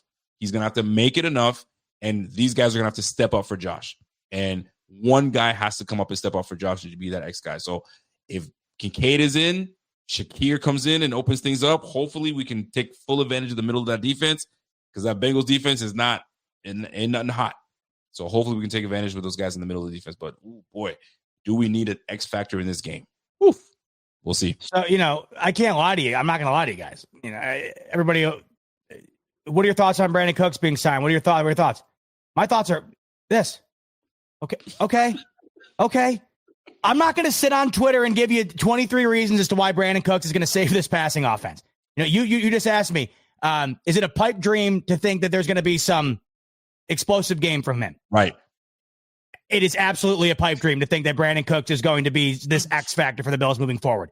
Elijah Moore was supposed to be that X factor. No longer on the team. Josh Palmer was supposed to be that X factor. Can't stay on the field. Now it's supposed to Curtis Samuel is supposed to be that X factor. How's that turned out? Now Brandon Cooks, your turn. No. The X factor, your turn. Josh Allen, James Cook, and that offensive line. It's the only prayer you have. And this is why Dalton Kincaid not being healthy is just such a blow to the stomach. Because that to me is where the pass game takes a step up from where it currently is. Because really, right now, what is it? Josh Allen making a play and then relying on a bubble screen to Khalil Shakir. You don't currently have anybody that you are relying on. And I think that you can be relying on Dalton Kincaid, but you can't be relying on him being on the field. So, no, this is why when these moves are made, I'm like, yeah, great. How many of these exact same moves have been made and nothing's come of them at all? This to me is just one more. And once again, people are like, this is ridiculous adding Brandon Cooks. No, adding Brandon Cooks in and of itself is not a bad move. Adding Brandon Cooks because he's going to be relied upon to be an X factor for Josh Allen, that's the bad move. Because you've already made several other moves that have led you to this point to where you're not just adding Brandon Cooks for depth, you're adding Brandon Cooks because he needs to be relied upon in December of the season. Not good. We're in a rough position. We're in a rough spot. Got a couple super chats. My man, Led Robster, Money Mitch. What up, Money Mitch? He goes, Allen will have 7 touchdowns and this is when we had Zim. When Zim and Ace were on, he sent the super chat early. So I'm assuming this is in regard to that. Allen will have 7 touchdowns in this game, 3 passing, 4 rushing. We owe them some bruises, boys. Don't ask me how many interceptions.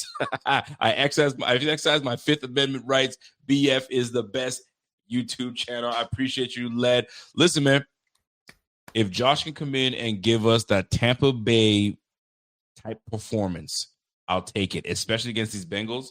That right now, I don't want to make this game more than it really is. Like, just look at for what it is. They had a competent quarterback throwing the football, and they still were losing games.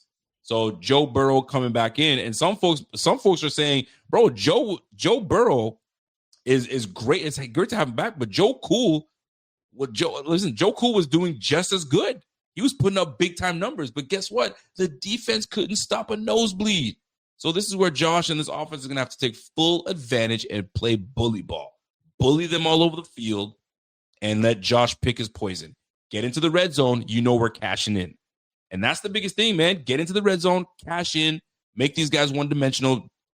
McDermott's always talking about we don't want to be a one-dimensional team. We want to be two-dimensional. Well, turn these Bengals into a one-dimensional team and let Joe Burrow give you one. And then, we'll ice these boys, man. But big shout out to my man, Led Robster. Just to give you an example, by the way, Bengals. Joe Flacco had 470 yards and 4 touchdowns. They scored 42 points and they lost the game. You know what I'm saying? Like, what? That's wild to me. 470 yards, you still lose a game with over 40 points? Come on, man. And the week prior, they scored 38 and lost to the Jets, who scored 39. The Jets. What did Chase Brown do in those 2 games? That I'm curious about. Needed nothing in that game. 37 yards. There you go. And these boys have. And by the way, the Bears, Kyle Monangai in that game had 176 yards on the ground. Bro, we're gonna run the. That's their RB2. Run the mother effing football down their throats. Get Ty Johnson in there. Get everybody in there, man. Run that thing. Ray Davis has a surge. You get Ray Davis in this type of game. We laughing. We laughing. Here's another super chat from our guy Newbie Driver. Says, "Yo, props to the Bengals fans for showing up and taking up for their 4-8 team. They got soul, but the Bills are going to win." How about my man Zim? The amount of confidence that brother talks and Ace in their team. Like, you would think you were talking about an 8-4 team rather than a 4-8 team. Talk to me about that. I mean, I used to talk myself into the Bills finding ways to beat Tom Brady when they had Jeff Tua playing quarterback. So if I had Joe Burrow, I'd be doing the same thing at 4-8. You got to have a reason to keep going. You do. Yeah, you definitely do. By the way, what up, Caroline? Caroline, she's ready for me to rock. By the way, I know everybody in here is ready to rock this upcoming weekend. You'll be even more ready to rock with a sleeper slip. The action this weekend, by the way, I told you, it doesn't get better. Saturday, championship Saturday for college football, and then a Sunday slate that just does not get better. There are so many games on Sunday that are essentially playoff games. I say it doesn't get better. In fact, it actually can get better with a sleeper slip. Link in the description below. Click that, sign up, and once you create an account, you will immediately get a free $20 entry to create a sleeper slip for any of the games this upcoming weekend, including Bills, Bengals. A variety of options on there. You've seen the drill. You pick your players. You get out there. You get ready to rock. Watch an awesome day of football. It's even better when you have the sleeper slip down. Once you use the free $20 entry, use the promo code on your screen, BF25. That'll get you a 100% match up to $100 on your first deposit. Terms and conditions apply. See Sleeper Terms of Use for details. Currently available in over 25 states. Check out Sleeper via the link in the description below. I see Money Mitch coming back in. with yet another one here, Rico. Money Mitch is trying to piss us off right now. On the way out, Money Mitch is saying, Bot, one last thing. What happens if KC sneaks in the playoffs and the Pats beat them in one try? I'm on record saying I would rather the Chiefs win it yet again than watch the New England Patriots win the Super Bowl. Unquestionably. But if they were to not only win it, but if they were to beat Kansas City in one try, listen, you already have all these indictments I've listed off here in New England's ability to take the torch from Buffalo this year in a way that they haven't been able to do in 8 years. If they were to then go on to beat Kansas City as well, this would be my response. There it is. Nothing. I'd have nothing until I would go on a rant of a lifetime. And I just pray to God that doesn't happen, Rico. And I pray to God Sunday we get it done against these Bengals, man. I love it. I would just love it. Wouldn't you love it? I would absolutely love it, especially with the early game. Get that out of the way, and we can enjoy the rest of the Sunday. Carefree. I would love it. Sign me up for that. Absolutely. Absolutely. And sign us up to join you again on Sunday. Speaking of, we'll be available or not available. Of course, we'll be available. We'll be live right where you're at right now on the BF YouTube channel. Pre-game, Rico and I get you set for Bills Bengals during the game. Pierre ready to rock with you throughout the duration of the football game. And then, of course, post-game instant reaction. Rico and I dive into what we see between Joe Burrow and Josh Allen on Sunday that will follow the game immediately after. So that's what's coming your way, and we can't wait for it. Rico, got anything for the ladies and gentlemen as we make our way out on a Friday? We got nothing. Don't forget, tomorrow morning we got the Thigh Doc article coming out with the injury report, the final report. So thighdoctor.com, go ahead and see that, and then we will see you guys back on Sunday pre-game live with my man P Money, and then we'll be back for post-game, and hopefully we're doing a lot of this with this Bengals game, because if we don't, my man Bot's going to hear it from my man Zim. So, I mean, you can have that. No doubt. We got to get it done. Can't wait till Sunday. But in the meantime, enjoy the rest of your Friday night. Thank you so much for hanging out with us this evening. Enjoy your Saturday. Look forward to seeing you on Sunday. In the meantime, much love. And as always, go Bills. If you're the purchasing manager at a manufacturing plant, you know having a trusted partner makes all the difference. That's why, hands down, you count on Grainger for auto reordering. With on-time restocks, your team will have the cut-resistant gloves they need at the start of their shift. And you can end your day knowing they've got safety well in hand. Call 1-800-GRAINGER, click Grainger.com, or just stop by. Grainger, for the ones who get it done.